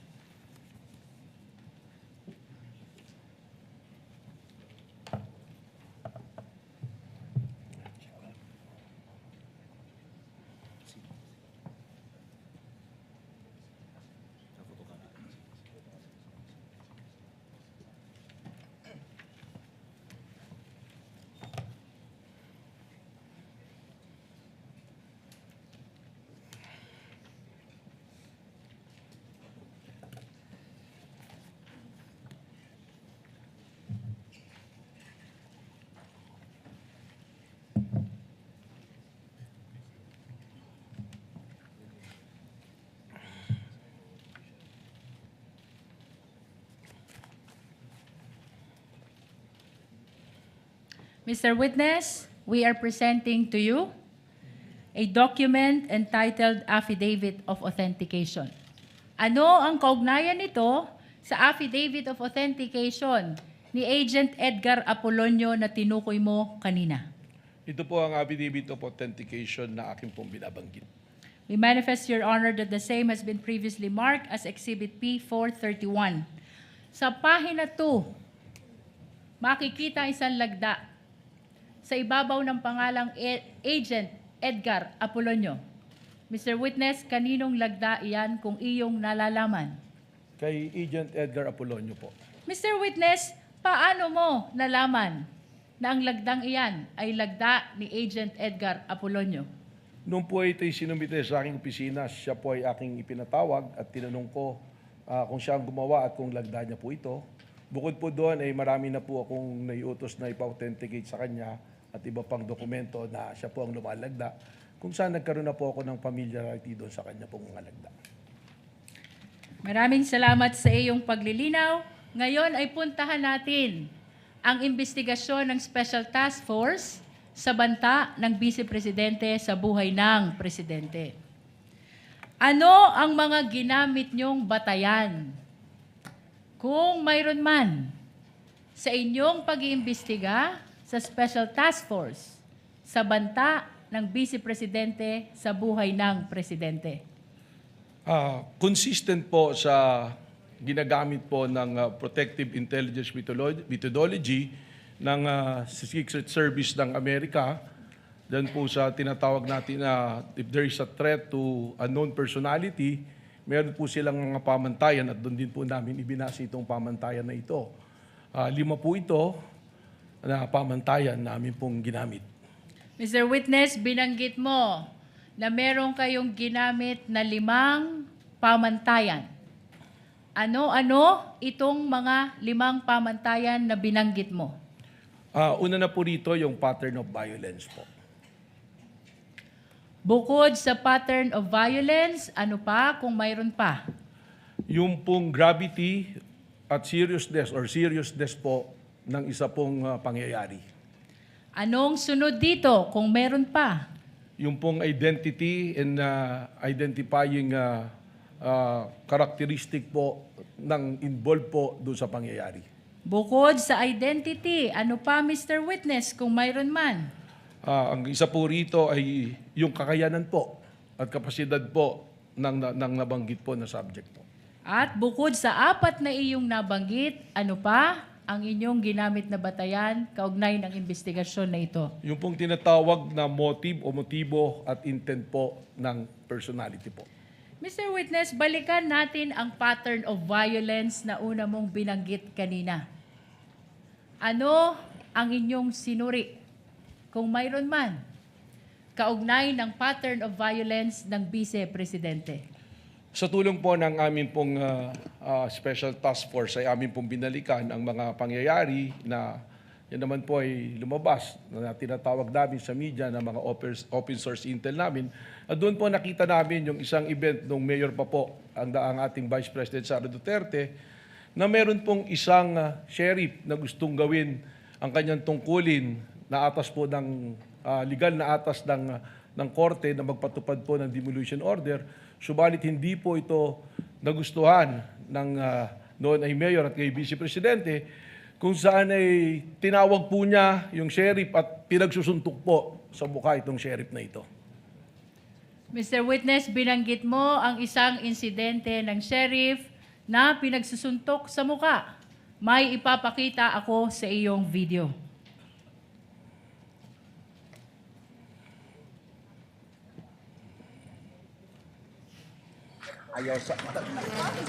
Noong July 2011, habang nakaupong mayor ng Davao City, sinapak ni Vice President Sara Duterte ang isang court sheriff. Ito ba ang insidenteng tinutukoy mo? Tama po, yan po. Bukod sa insidente ng sheriff na sinuntok ng Vice Presidente, ano pa kung mayroon man ang inyong sinuri kaugnay ng pattern of violence ng Vice Presidente? As part of our investigation, kami po ay nakakakuha ng mga dokumento related po dito sa aming inimbestigan kung saan we got hold of a affidavit of ito pong dating police ni si Arturo Las Canas na self-confessed member ng DDS na kung saan doon po sa kanyang affidavit na yan ay atin pong nakita at inilalarawan po at sinasabi nitong ni Arturo Las Canas na ang Vice Presidente mismo ay kasama doon sa Oplan Tokhang, isa sa mga arkitekto ng Oplan Tokhang. At dito rin po niya sinabi na instead na barilin at patayin para hindi nalalaman ng media, ay kidnapin na lamang yung mga subject po, mga shabu users o kaya yung pong ibang gumagawa ng krimen o nagtitinda ng droga at ibaw na lang po sa isang quarry. Na kung saan natagpuan po literal nitong Laod Quarry na meron pong mga biktima ng extrajudicial killings. Mr. Witness, nabanggit mo ang affidavit ni Arturo Las Cañas. Nasaan ang affidavit na tinutukoy mo? Objection, Your Honor. May we know the relevance of all these questions? Your Honor, we are establishing the pattern of violence. And this is very much relevant. Witness may answer. Sa pagkakalam ko po, ang affidavit na ito ay nakasumito po sa International Criminal Court na sasalukuyan po dumidinig ng kaso ng extrajudicial killings po. Kaugnay pa rin ng affidavit of Arturo Las Cañas. Nasaan ang kopya nito kung mayroon ka man? Meron po Objection, Your Honor. The witness is not competent to provide an answer on an affidavit that he did not execute. Your Honor, may I respond? Lead counsel may respond. Your Honor, this affidavit of Arturo Las Cañas can be considered as a declaration against interest. He's saying in the affidavit na siya ay hitman, na siya ay bahagi ng Davao Death Squad, and under the rules, Your Honor, this may be considered also even with respect to third party. And in this particular case, Your Honor, the Vice President, the respondent, is the third party. Just a rejoinder, Your Honor. Counsel for the respondent. Then we would have to object to that, Your Honor, because it will be Mr. Las Cañas, if at all, who has the personal knowledge. We're already going into the contents of such affidavit, and the witness is incompetent to testify on that. Chair will make a ruling. It is of no moment that it is a declaration against interest. Again, it is not an exception to the hearsay rule. It's certainly not a declaration against the interest of the witness. However, the court will allow it as part of the testimony and narration only of the witness, not as to the truth of the allegations of fact contained in the affidavit of Las Cañas, just as to the fact that the affidavit went through the office of the NBI Director, that he knows of the affidavit, but certainly for the information likewise of the Senator Judges, not as to the truth of the allegations stated in the Las Cañas affidavit. Witness may answer. Your Honor, we will submit, but we register a continuing objection. The continuing objection of the counsel for respondent is duly noted and entered into the records. Mr. Witness, kaugnay pa rin ng affidavit ni Arturo Las Cañas. Nasaan ang kopya ng affidavit na ito? Meron po akong CP. Counsel, witness already answered. He said it is in the ICC, I believe. Your Honor, I am pertaining to his actual copy. You may proceed, counsel. Witness may answer. Nandirito po sa akin, dala-dala ko po yung kopya ng affidavit. Your Honor, may we allow the witness to present his own copy? Witness is allowed to produce a copy she is mentioning, is referring to rather in his testimony.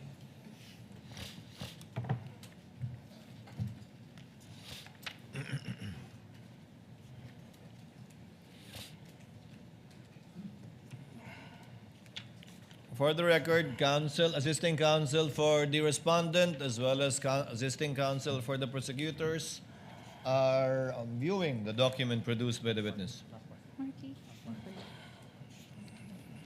Your Honor, just a comment. Counsel for the respondents recognized. Your Honor, it appears that this document has not been marked during the pre-trial conference. Your So, Honor, may I respond to that? not yet done with my manifestation. Let the counsel for respondent finish, counsel. So in other words, may we request, Your Honor, that we be given a copy of such document as well for our perusal. The prosecutor is so instructed to kindly furnish a copy if indeed this document has not yet been marked. Your Honor, may I respond to that? Counsel may respond. The affidavit of Arturo Las Cañas has been previously marked as P-2-10-1-W, Your Honor, for the prosecution. Then I stand corrected, Your Honor, but can we still request for a copy? Nevertheless, kindly give the counsel for respondents a copy. We submit, Your Honor. Counsels rather for respondent a copy. Thank you, counsel.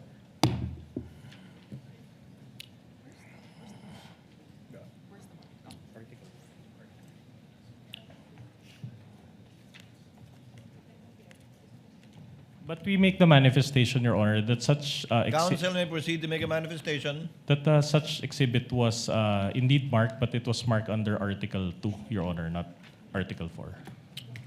We confirm, Your Honor. Nevertheless, we maintain that this document has been marked during the pre-trial conference, Your Honor. Duly noted. Mr. Witness?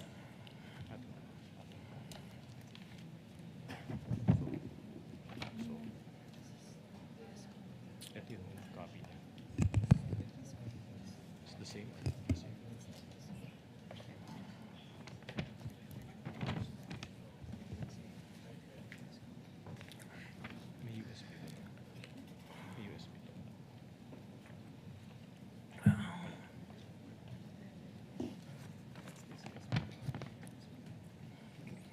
Is this part of the mark? Oh, wait. This is part of the mark. Just an additional comment, Your Honor. Counsel may proceed. It appears that the two documents are not the same in that the marked documents contains a page and attached thereto is an USB. However, the copy of Director Matibag does not contain that page, Your Honor. I'm sorry, counsel. It appears, Your Honor, that the two documents are not the same in What that two documents are you referring to? the marked exhibit and the set of documents from Director Matibag. With all due respect, Your Honor, the copy that was marked contains a page with annexes including a USB, and such page does not appear in the copy provided by Director Matibag. So the copy of Director Matibag does not contain a page with an attached USB. That's correct, Your Honor. It's incomplete. Does counsel for the prosecutors, assisting counsel for the prosecutors, or lead counsel confirm that? For the record? We confirm, Your Honor. Nevertheless, the representation of the witness is that the copy is his own copy and does not pertain to the copy of the prosecution. And we will be willing, Your Honor, to use the pre-marked copy for the purpose of confirmation of the witness, Your Honor. If you have it with you, counsel, why not just use that copy? Yes, Your Honor. So that we can go directly to it, unless there are any reservations from the We are counsel okay, Your Honor. Your Honor, if I may be recognized. We are okay with confronting the witness with his own copy, Your Honor. But again, we manifest that it was not the document that was marked, and it does not contain the USB. Moreover, just an additional manifestation. The marked copy or marked set contains a stamp certified true copy, but it was not signed by anyone, and there was no date provided. Duly noted. Again, this without prejudice to the counsel for the prosecutor, furnishing counsel for respondent with a copy of the exact document produced by Director Matibag for further comparison and/or observation either during cross or future proceedings later on. We submit, Your Honor. Your Honor, just a correction. There was a stamp, Your Honor, and a signature, but there was no name. For the record, Your Honor. Duly noted for the record. With the permission of the court, we'll be using the pre-marked document, Your Honor, for the purpose of confirmation. Likewise, for the information of the counsel for respondent, would that be okay? Then we take exception to that, Your Honor, because it was not the one that was identified by the witness in open court. What he identified was his own copy, and that copy does not contain any USB. So he does not have, he will be incompetent to testify on a pre-marked exhibit that he did not submit or participate in. The exhibits can be later on compared to with a certified true copy at a later date, as has been previously done by the parties. In the meantime, the Chair will allow the witness to use his copy without prejudice to any differences that may be shown either through cross or through the comparison after a copy shall have been furnished to the counsel for respondents. Continuing objection, Your Honor. So ordered. May Continuing we objection is confirm, noted. Your Honor, which copy we will be using for The counsel confirmation? produced by Director Matibag will be the one that will be used. Mr. For the Witness, kanina, binanggit mo ang Tokhang, Laod Quarry, at ang Vice Presidente. Saang partikular na bahagi ng affidavit ni Arturo Las Cañas na ipinapakita mo ngayon tumutukoy dito sa mga binanggit mo?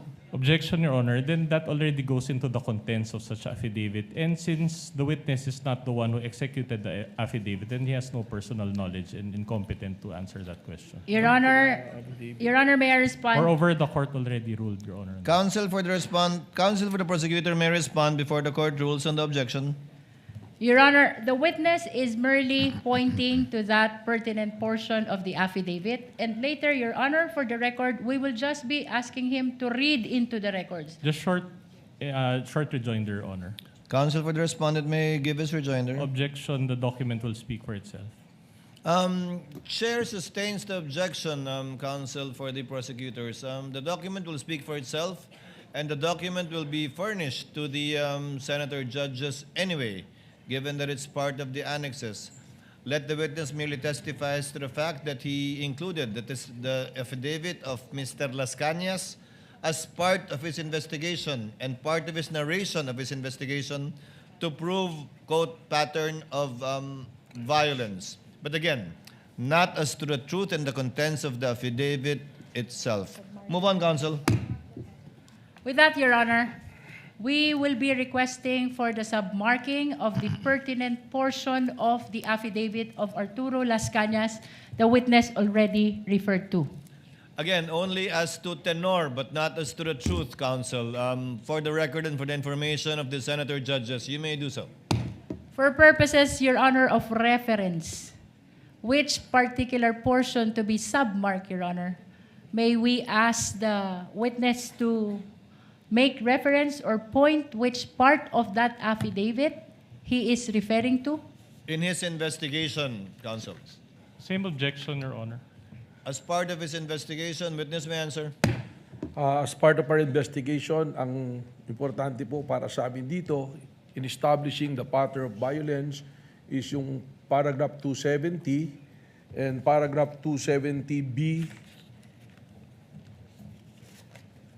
and paragraph 270D. 270.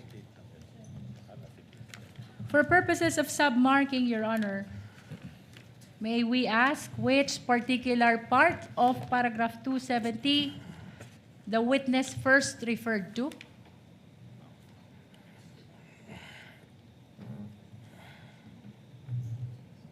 Your Honor, manifestation. Counsel for respondent may proceed. All right. Your Honor, this pertains to an affidavit of Arturo Las Cañas. And on page 186, Your Honor, of such affidavit, it appears that even the signature is not a wet signature. It's a printed copy.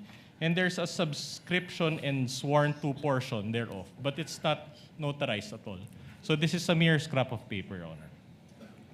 Counsel, Your Honor, the document is being presented only to seek confirmation from the witness that he is referring to this particular document as part of the investigation of Special Task Force. We are not presenting it to prove the truthfulness of the contents of the affidavit. The question only, Your Honor, is whether or not this is the document that was part of the consideration of the Special Task Force in investigating on the threat by Just a- the President to the life of the Just President, a short Your Honor. rejoinder, Your Honor. Counsel may give a rejoinder Then or we- additional manifestation. Then we will not allow this witness to build on the basis of a mere scrap of paper, Your Honor. Counsel, it was the counsel for respondent who chose to use this copy instead of the one previously marked. That I presume is either certified true or contains a more complete signature. Then I would have to clarify, Your Honor, that it is our position. Well, it's first of all, we are not in the position to choose for this witness. But in the event that they use this document, we manifest, Your Honor, upon perusal that such document is unsigned and unnotarized, Your Honor. This is an affidavit. So in other words, without the proper notarization and without the proper signature, then it is a mere scrap of paper. We cannot allow this witness to build his testimony based on this document. Your Honor, In fact, Your Honor, we request, Your Honor, that this court peruse also page 186 of such document. Before the court the presiding officer makes a ruling, the Your Honor. pre-marked document, is it notarized? Your Honor, may I raise a question to the witness so that he will answer and enlighten us on why the document is not notarized? You may, counsel. So you're admitting that it's not even Yes, your Your pre-marked Honor. copy is not notarized, whether we use that copy or this one. We admit to that, Your Honor. The witness will please explain why he is using in his investigation a document and/or affidavit that is not subscribed to or under oath. So it is not even an affidavit, but merely a statement. Alam niyo po, Your Honor, sa law enforcement po, meron po tayo mga tinatawag na open source intel. At ito po ay pinadala sa atin at atin pong susundan. At kaya nga po, ang aming pong investigasyon ay isang continuing investigation, open, continuing and active investigation, sapagkat ito bang ganitong dokumento ay amin ding ikukumpara pa.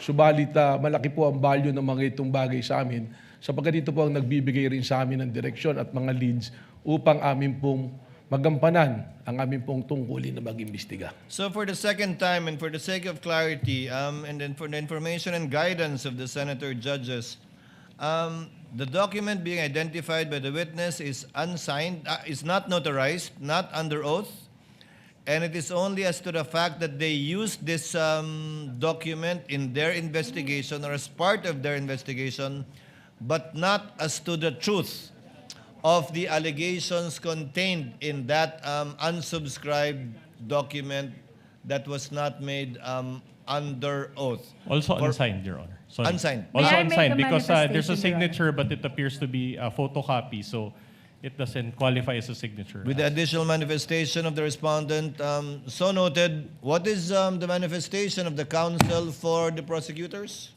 Your Honor, based on the ICC, as relayed to us by our witness in the next article or in the last article that we will present, the ICC does not require notarization of document. Noted, but we are not the ICC counsel. Again, we're just placing on the record and for the record the factual situation concerning the document that the witness is testifying to for the information and guidance of the senator judges. Counsel for the panel of prosecutors, may proceed. Mr. Witness, for purposes of submarking, can you read just a portion of paragraph 270, just for the guidance of the impeachment court? Again, Your Honor, same objection. The document will speak for itself. Best evidence of this statement is a document. Your Honor, we wanted As to be previously guided. ruled, the court will allow it. Again, given the limited consideration that the court will give this testimony of the witness and not as the truth of what he will read. Witness may answer. Paragraph 270, the years of 2012 to 2013 were the birth of Tokhang operations and the evil side of enforcement in Davao City by its author, the newly installed Davao City Police Office Director Colonel Ronald Bato de la Rosa. The operations were all cleared and approved by Mayors Inday Sara Zimmerman Duterte Carpio and Rodrigo Roa Duterte. Your Honor, we are requesting that the portion read by the witness be bracketed and marked as Exhibit P4-35. So ordered. Mr. Witness, what else is the pertinent portion of this affidavit that you are referring to? As mentioned earlier po, paragraph 270B. For the guidance of the impeachment court, kindly read for purposes of submarking only. While eating, Colonel Bato de la Rosa told me in Visayan dialect, why you summoned me, and I quote, tour, short of Arturo, my first name. Nakaistorya mi ni Mayor Inday, referring to Davao City Mayor Inday Sara C. Duterte Carpio, party sa atwang tokhang operation. As part of our tokhang operation, ang order ni Mayor Inday sa akon, nag-ilaylo sa nato ang pusil, killing through shooting. Sa atwang mga target persons, shabu users and pushers and other criminal elements in Davao City, kay samukan siya media, magsige o pagunta na pud, kidnapa, abdak na lang ninyo ang inyong target, unya ilubong sa quarry, laod quarry. Para missing lang kay okay si Mayor Inday sa ana paagi. I talked to Mayor Inday as part of our tokhang operation. She ordered us to lay low our killings through gun shooting because the media is asking too much. Just kidnap targets, then bury them in the quarry so they would go missing. She is okay with that way. To which I answer, yes sir, sultian na ko akwang grupo. I'll inform my group. Colonel Bato de la Rosa instructed me, i-inform tour kung naamoy maabdak ng target nyo. Inform me tour whenever you are kidnap a target. Your Honor, we are requesting that that pertinent portion read by the witness be bracketed and marked as Exhibit P435A. So marked, Your so Honor, ordered. just, Counsel for respondent. What? we just want to register again our continuing objection, Your Honor. Again, we already allowed, Your Honor, that the witness at least identify this document. But as to the fact, Your Honor, that he is allowed to read even portions thereof, he's not the author of this affidavit. And as to the truth or falsity thereof, is incompetent to testify on that. And it already violates, Your Honor, it already violates the rights of our clients because she's being prejudiced by the reading of this affidavit that cannot even be verified because the person is not here to testify. That's our objection, Your Honor. Chair notes the objection and continuing objection of counsel for the respondents, and it's an additional, for the third time perhaps, reminder of the presiding officer to my fellow senator judges.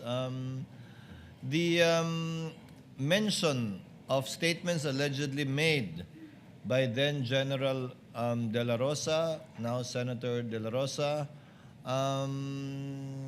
are clearly hearsay even on the part of Las Cañas himself.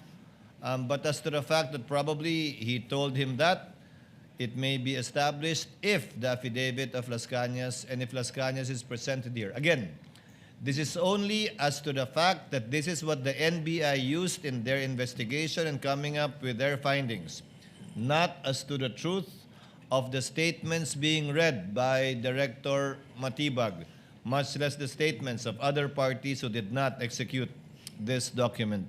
The continuing objection is noted. Witness may answer. Counsel will proceed.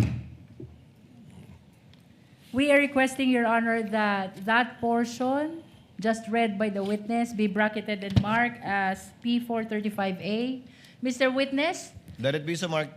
ano pa, kung mayroon man, ang mahalagang bahagi ng affidavit ni Arturo Las Cañas na tinukoy mo kanina? Same objection, Your Honors. Noted. Witness may answer. Sa paragraph D po, yung portion po nito ay ito po ay isa sa aming pinagtuunan ng pansin sa aming investigasyon. Please read for the purpose of submarking only. I later called up retired senior police Sunny Beneventura and relayed to him Colonel Ronald Bato de la Rosa's abduction operation ordered to me as allegedly ordered to him by Mayor Inday Sara Duterte Carpio. Sonny Biniventura answered me that would personally confirm and verify the matter with Mayor Inday Duterte. 2 days later, to my recollection, Sonny Biniventura called me and instructed me to meet him in Caltex gasoline station parking area in front of SM Mall Ecoland, Matina, Davao City, because Mayor Inday Sara Duterte will meet him in the said place. Sonny Biniventura wanted me to narrate personally to Mayor Inday Sara about the abduction order of Colonel Ronald Bato de la Rosa regarding his Tokhang operation. I agreed. I immediately proceeded to Sonny Biniventura's location. Upon my arrival on the board of my Strada pickup vehicle in Caltex gasoline station parking area, Sonny Biniventura motored me to the board pickup vehicle. However, before I could do so, Mayor Inday Sara Duterte Carpio arrived on board her SUV vehicle, a Fortuner-like vehicle, colored dark blue. Sonny Biniventura then disembarked immediately from his vehicle and rushed to the vehicle of Mayor Inday Sara Duterte, that's a stop a few meters away from Sonny Biniventura's pickup vehicle. I stood in front of Sonny Biniventura's pickup vehicle, looking and then talking. Mayor Inday Sara Duterte Carpio did not get up from the vehicle while talking to Sonny Biniventura, and Sonny was standing on the left side of Mayor Inday Sara Duterte vehicle. Then Sonny Biniventura hand signaled to me to come near him. I saw Mayor Inday Sara Z. Duterte Carpio inside her vehicle alone. I personally heard Mayor Inday Sara Zimmerman Duterte Carpio ordered Sonny Biniventura and I in Visayan dialect, and I quote, "Bulgar naman kayo man, pusilon, shoot." And target ninyo na referring to Sonny and myself nung short of manong older person. Kidnapa na lang ninyo. Target shabu users and pushers and other suspected criminal elements in Davao City. Para missing lang para dili samok ang media. Shooting your target is too brazen. Just kidnap them so they will just go missing and so that the media won't bother us. Sonny Biniventura replied, "Sige day, okay."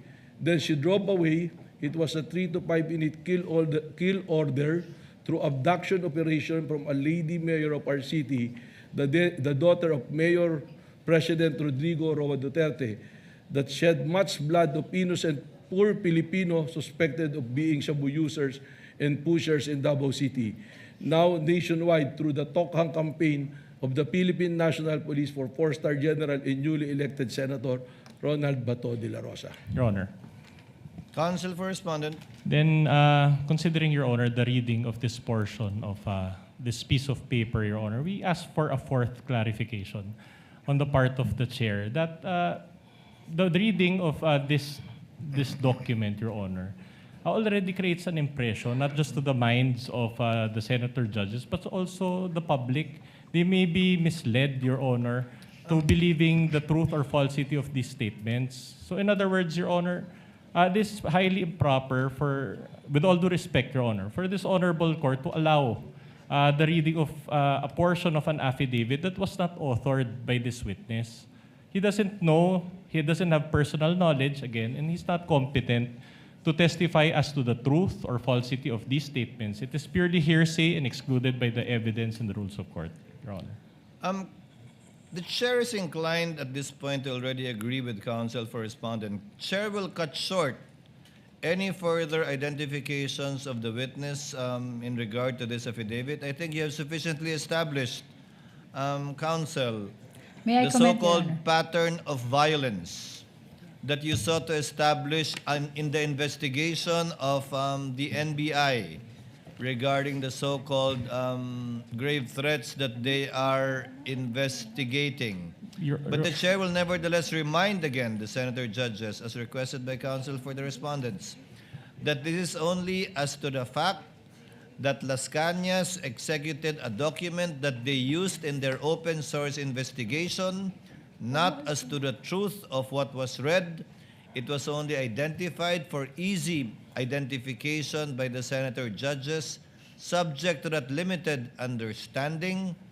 And I think, counsel, that should be enough for now insofar as establishing your desire, rather, to establish so-called pattern of violence.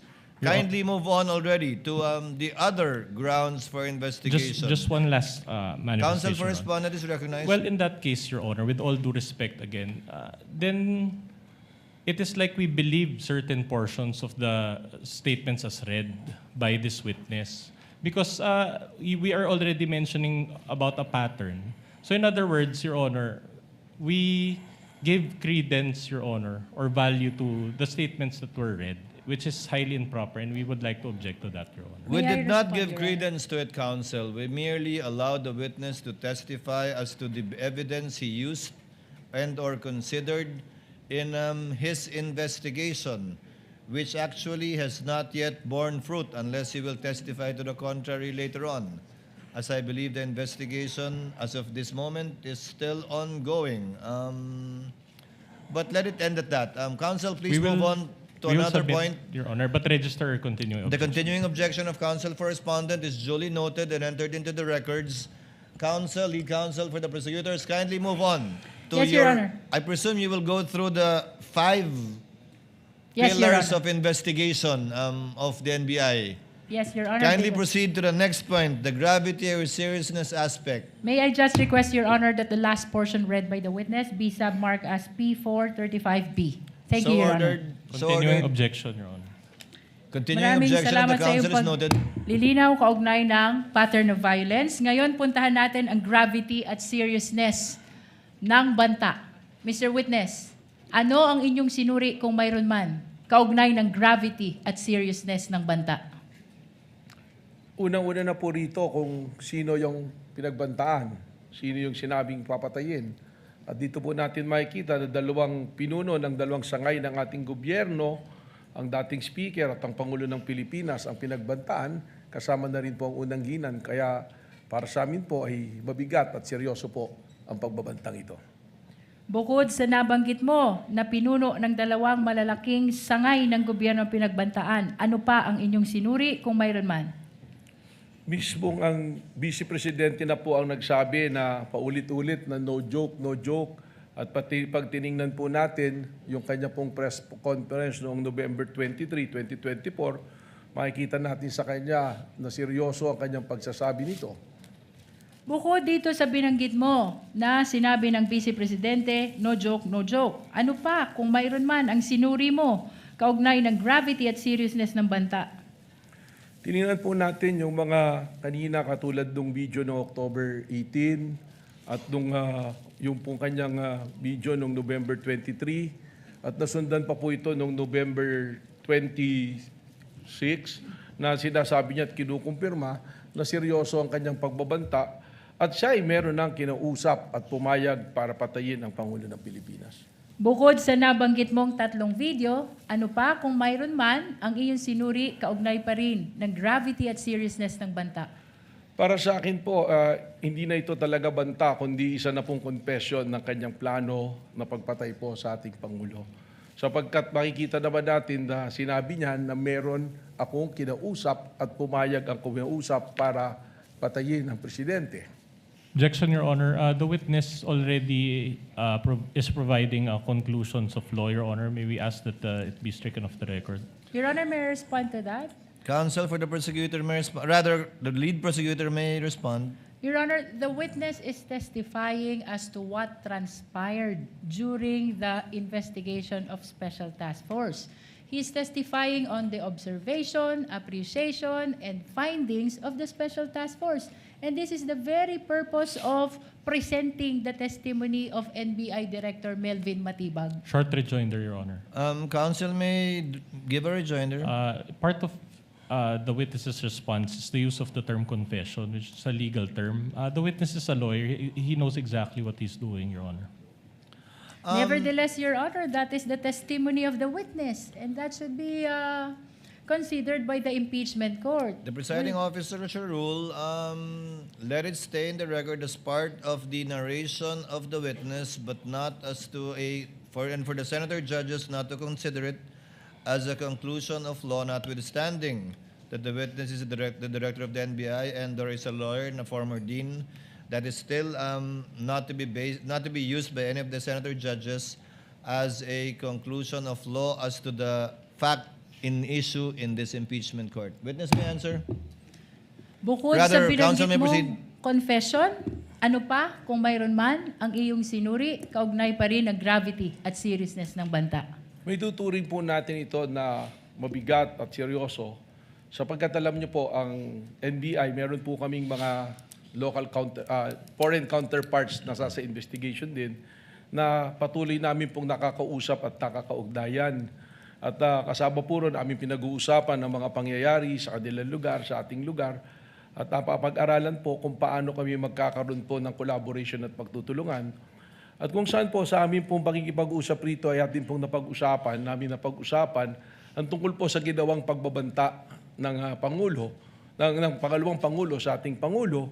At lumalabas po sa aming mga usapan na sinasabi na ito ay seryoso na pagbabanta at sinabi pa nga na kung sa kanilang jurisdiction ito nangyari ay maaaring hanggang ngayon ay nakakulong ang nagbanta na Vice Presidente o maaaring natanggal na sa pwesto ang Vice Presidente na nagbanta sa Pangulo.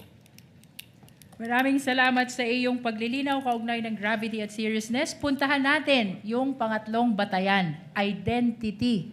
Mr. Witness, ano ang inyong sinuri kung mayroon man kaugnay ng identity ng pinagmumula ng banta? Ito naman po ay malinaw na na-establish na ng identity at hindi naman po ito itinanggi. Paulit-ulit naman na inamin na ang nagbanta, ang pumausap ng papatay ay ang ating pong Vice Presidente na si Vice President Sara Duterte. Bukod sa Vice Presidente Sara Duterte na tinukoy mong pagkakakilanlan ng nagbanta, ano pa o sino pa kung mayroon man, Mr. Witness, ang inyong sinuri dito sa pag-aaral ng identity o pagkakakilanlan? Sinama na rin po namin dito ang tuloy-tuloy na mga banta, kahit na po ng mga ordinaryong individual, at kasama na rin po rito ang patuloy na banta po na nabanggit po ng ating pong Mayor Baste Duterte po. Puntahan naman natin ang pang-apat ninyong batayan, capacity. Ano ang inyong mga sinuri kaugnay ng capacity to execute threat? Unang-una po daming tiningnan sa capacity o kapasidad ng nagturan ng pagbabanta o pakikipag-usap nga sa pagpatay. Alam naman po natin ang Vice Presidente ay may malawak na network. Alam po natin na matagal ding nangungulang Pangulo ang kanyang ama po. At sila po, regionally, ay sila rin kinikilala dyan po sa Davao. Ibig sabihin po, marami po silang network na maaari ding ibilang natin dito yung mga men in uniform sa Philippine military po natin, sa kapulisan. Ito po ay ating ipinactor in na kasama po doon sa kapasidad na kayang gawin po ang kanyang sinabing pagpapapatay. Binanggit mo ang network ng dating Pangulo, ganun din na ang ama ay dating Pangulo. Binanggit mo ang network ng Vice Presidente. Ano pa ang inyong sinuri kung mayroon man kaugnay pa rin ang capacity ng pinagmumula ng banta? Alam po natin, at kanina nabanggit ko na yung pagiging kasama sa pagtatatag ng Davao Death Squad. At alam naman natin kung ano ang kakayahan ng Death Squad na pumatay ng mga tao through AJK.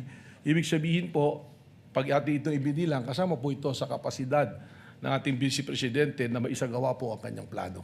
At bukod sa inyong pagsusuri dito sa Davao Death Squad, ano pa kung mayroon man ang inyong sinuri kaugnay pa rin ng capacity ng nagbanta? It is also public record. Nakikita naman natin po sa mga balita ng mga Duterte, maraming pag-aari ng mga baril. At alam din naman po natin na they are well connected financially para matustusan o may sagawa ang kanya pong plano na pagpatay po sa Pangulong Duterte. Bukod sa binanggit mong pag-aaring baril at financial connections, Mr. Witness, ano pa kung mayroon pa ang iyong sinuri kaugnay pa rin ng capacity ng nagbanta? Karugtong po rito yung Vice Presidential Security Group, yung BPSG na tinatawag natin, na alam natin na sa ngayon ay napakarami pong membro na isang tawag lang ng ating Vice Presidente ay nandiyan dyan para tubugon po sa kanya pong mga instructions. Mr. Witness, puntahan natin ang panglima ninyong batayan. Motive or intention. Ano ang inyong mga sinuri kung mayroon man kaugnay ng motive at intention ng nagbanta?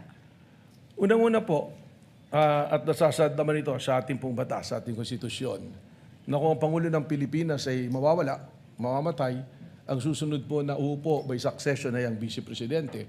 So pumapasok po ito sa motibo at sa intensyon. Bukod sa ang Vice Presidente, ang papalit kung mawawala ang Presidente, ano pa ang inyong sinuri kung mayroon man, kaugnay pa rin ang motive at intention ng nagbanta? Dito na po namin sinundan yung tinatawag namin na sunod-sunod at magkakaugnay na pattern na nangyayari. At kaya po namin paulit-ulit na sinasabi na ang banta sa Pangulo ay banta sa ating national security sabagat nakikita po natin na it's creating chaos, yung kakaroon po ng kaguluhan, sunod-sunod po na pagtuligsa sa gobyerno. At yung mga ordinaryong mamamayan na nga po, makikita natin patuloy pong nagbabanta sa Pangulo. Katunayan, marami po kaming monitoring sa social media ng mga banta namin pong sinusundan sa seguridad po ng ating Pangulo. Maraming salamat sa iyong paglilinaw sa 5 batayan na inyong ginamit kaugnay ng investigasyon ng Special Task Force. Kanina'y binanggit mo na maging ang ordinaryong mga tao ay nagbabanta na rin sa buhay ng Presidente. Objection, Your Honor. May we know the question? Allow Your Honor, the I'm just counsel to finish. She's not I'm yet laying finished. the basis. Binanggit mo na maging ang ordinaryong tao ay nagbabanta na rin sa buhay ng Pangulo. Ano pa ang naging obserbasyon mo na may kinalaman sa naging banta ng Pangulo, ng Vice Presidente sa buhay ng Pangulo? Objection on the use of the word banta, Your Honor. Witness already used that word. Counsel is simply referring to the words used by the witness himself already at this time. Witness may answer. Napansin ko nga po na tumaas ang antas ng kaguluhan sa pamamagitan po, doon lamang po sa social media, kita-kita natin, meron po mga panahon na nating pong Pangulo ay nasa isang event na live, meron pong mga magko-comment na barilin na yan, meron pong mga video na nakuha ang ating CCD na mayroong nagkakasa ng baril at ang reference din po ay isang bala lang to sa ulo ng presidente. So yan po yung kapansin-pansin na nagdudulot sa atin ng panganib sa ating Pangulo at sa ating pong pambansang seguridad. Pagkatapos ng mga nabanggit mong obserbasyon sa inyong investigasyon, ano ang inyong ginawa sa Special Task Force kaugnay pa rin ng inyong investigasyon sa banta ng Vice Presidente sa buhay ng Pangulo? Malinaw po ang mandato ng Special Task Force at ang mandato po nito ay patuloy na bantayan ang seguridad po ng ating Pangulo.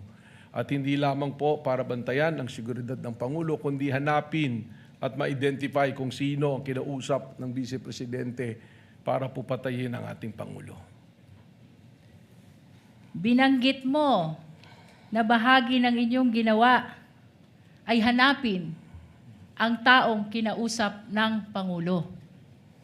Ano ang inyong napag-alaman, kung mayroon man, kaugnay ng tao na kinausap ng Vice Presidente upang patayin ang Pangulo, ang First Lady at ang former Speaker?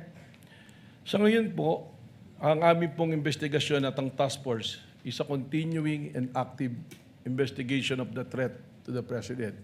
Meron po tayong mga leads natin pong sinusundan at katunayan, we already have established persons of interest na maaaring makapagturo o tumukoy doon sa taong kinausap ng ating Vice Presidente o maaaring isa rito sa tinatawag nating persons of interest ang siyang talagang nakausap ng Vice Presidente. Mr. Witness, binanggit mo yung persons of interest upang mas maunawaan tayo ng mga kababayang nanonood. Ano ang ibig sabihin mo ng persons of interest? Ang ibig sabihin po nito, itong mga taong ito ay maaaring magbigay linaw o makapagturo sa identity ng taong kinausap o sa pangyayari ng pag-uusap o yun nga po, maaaring sila mismo ang nandoon o sila mismo ang kinausap. Kaya po ito tinatawag na persons of interest. Hindi po nangangahulugan na sila na mismo ang kinausap gaya ng aking pong sinabi. Kaugnay pa rin ang binanggit mo na mayroon ng persons of interest.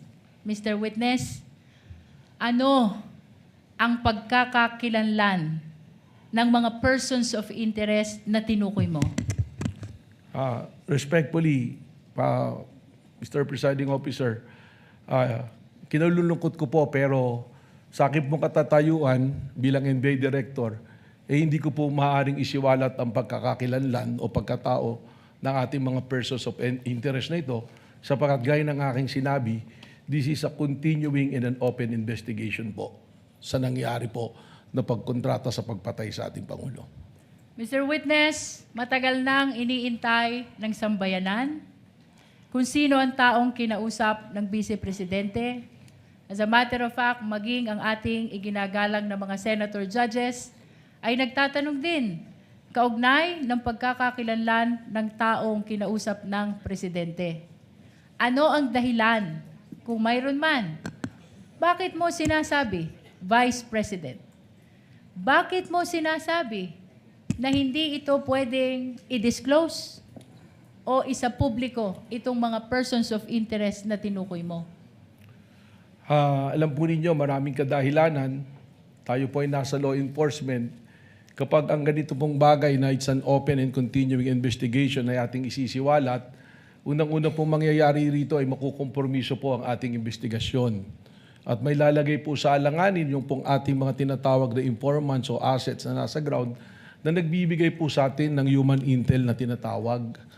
At kasama na rin po rito na yung pong aming capability to have successful operation ay makompromiso sapagkat maaaring hindi na po kami pagtiwalaan ng aming pong mga pinanggagalingan na source. Pangatlo po, it will violate the right of privacy po ng mga individual na ating natukoy na persons of interest. At meron din po itong kaparusahan under the administrative code na kung ang isa pong information ay confidential, secret, or top secret, hindi po ito pwedeng ibahagi basta-basta sa publiko. Ito po ay exception din sa Freedom of Information under po sa Memorandum Order number 15 po ng ating pong Pangulo. Mr. Witness, binanggit mo ang maraming dahilan kung bakit hindi mo pwedeng i-disclose itong pagkakakilanlan ng mga persons of interest. Baguhin ko yung tanong, anong pagkakataon kung meron man na maaari mong ibahagi sa impeachment court na ito ang mga persons of interest na tinutukoy mo? Alam po ninyo, kahit dumating yung punto na matukoy na natin kung sino ang kinausap, we have the right to protect yung pong aming mga informants. Sapagkat ang pinoproteksyonan din po namin dito ay ang institusyon ng NBI.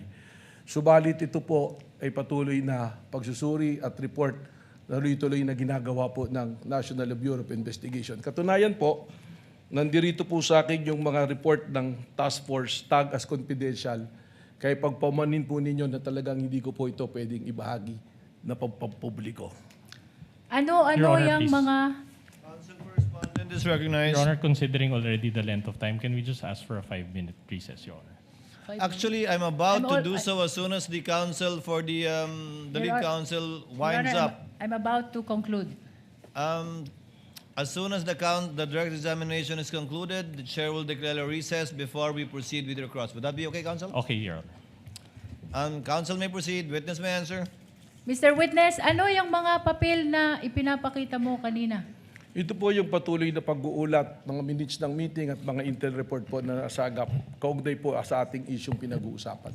Kaugnay ng mga persons of interest na hindi mo pwedeng isiwalat, iyan ba ay bahagi ng mga papel na iyong ipinapakita? Kasama na po ito. Mr. Witness, I'm about to conclude.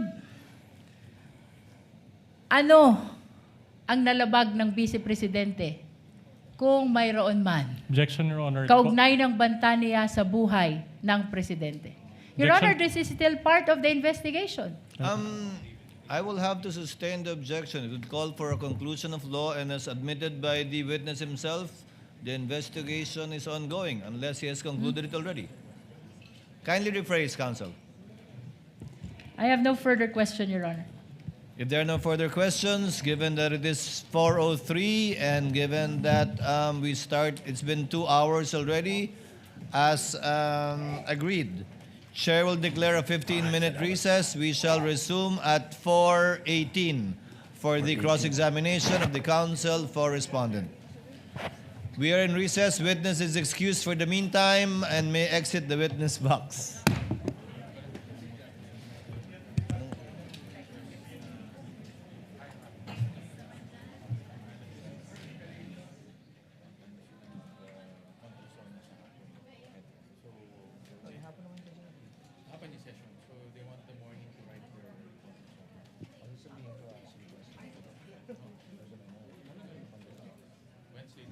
schedule natin? 10 o'clock. 10 to 3.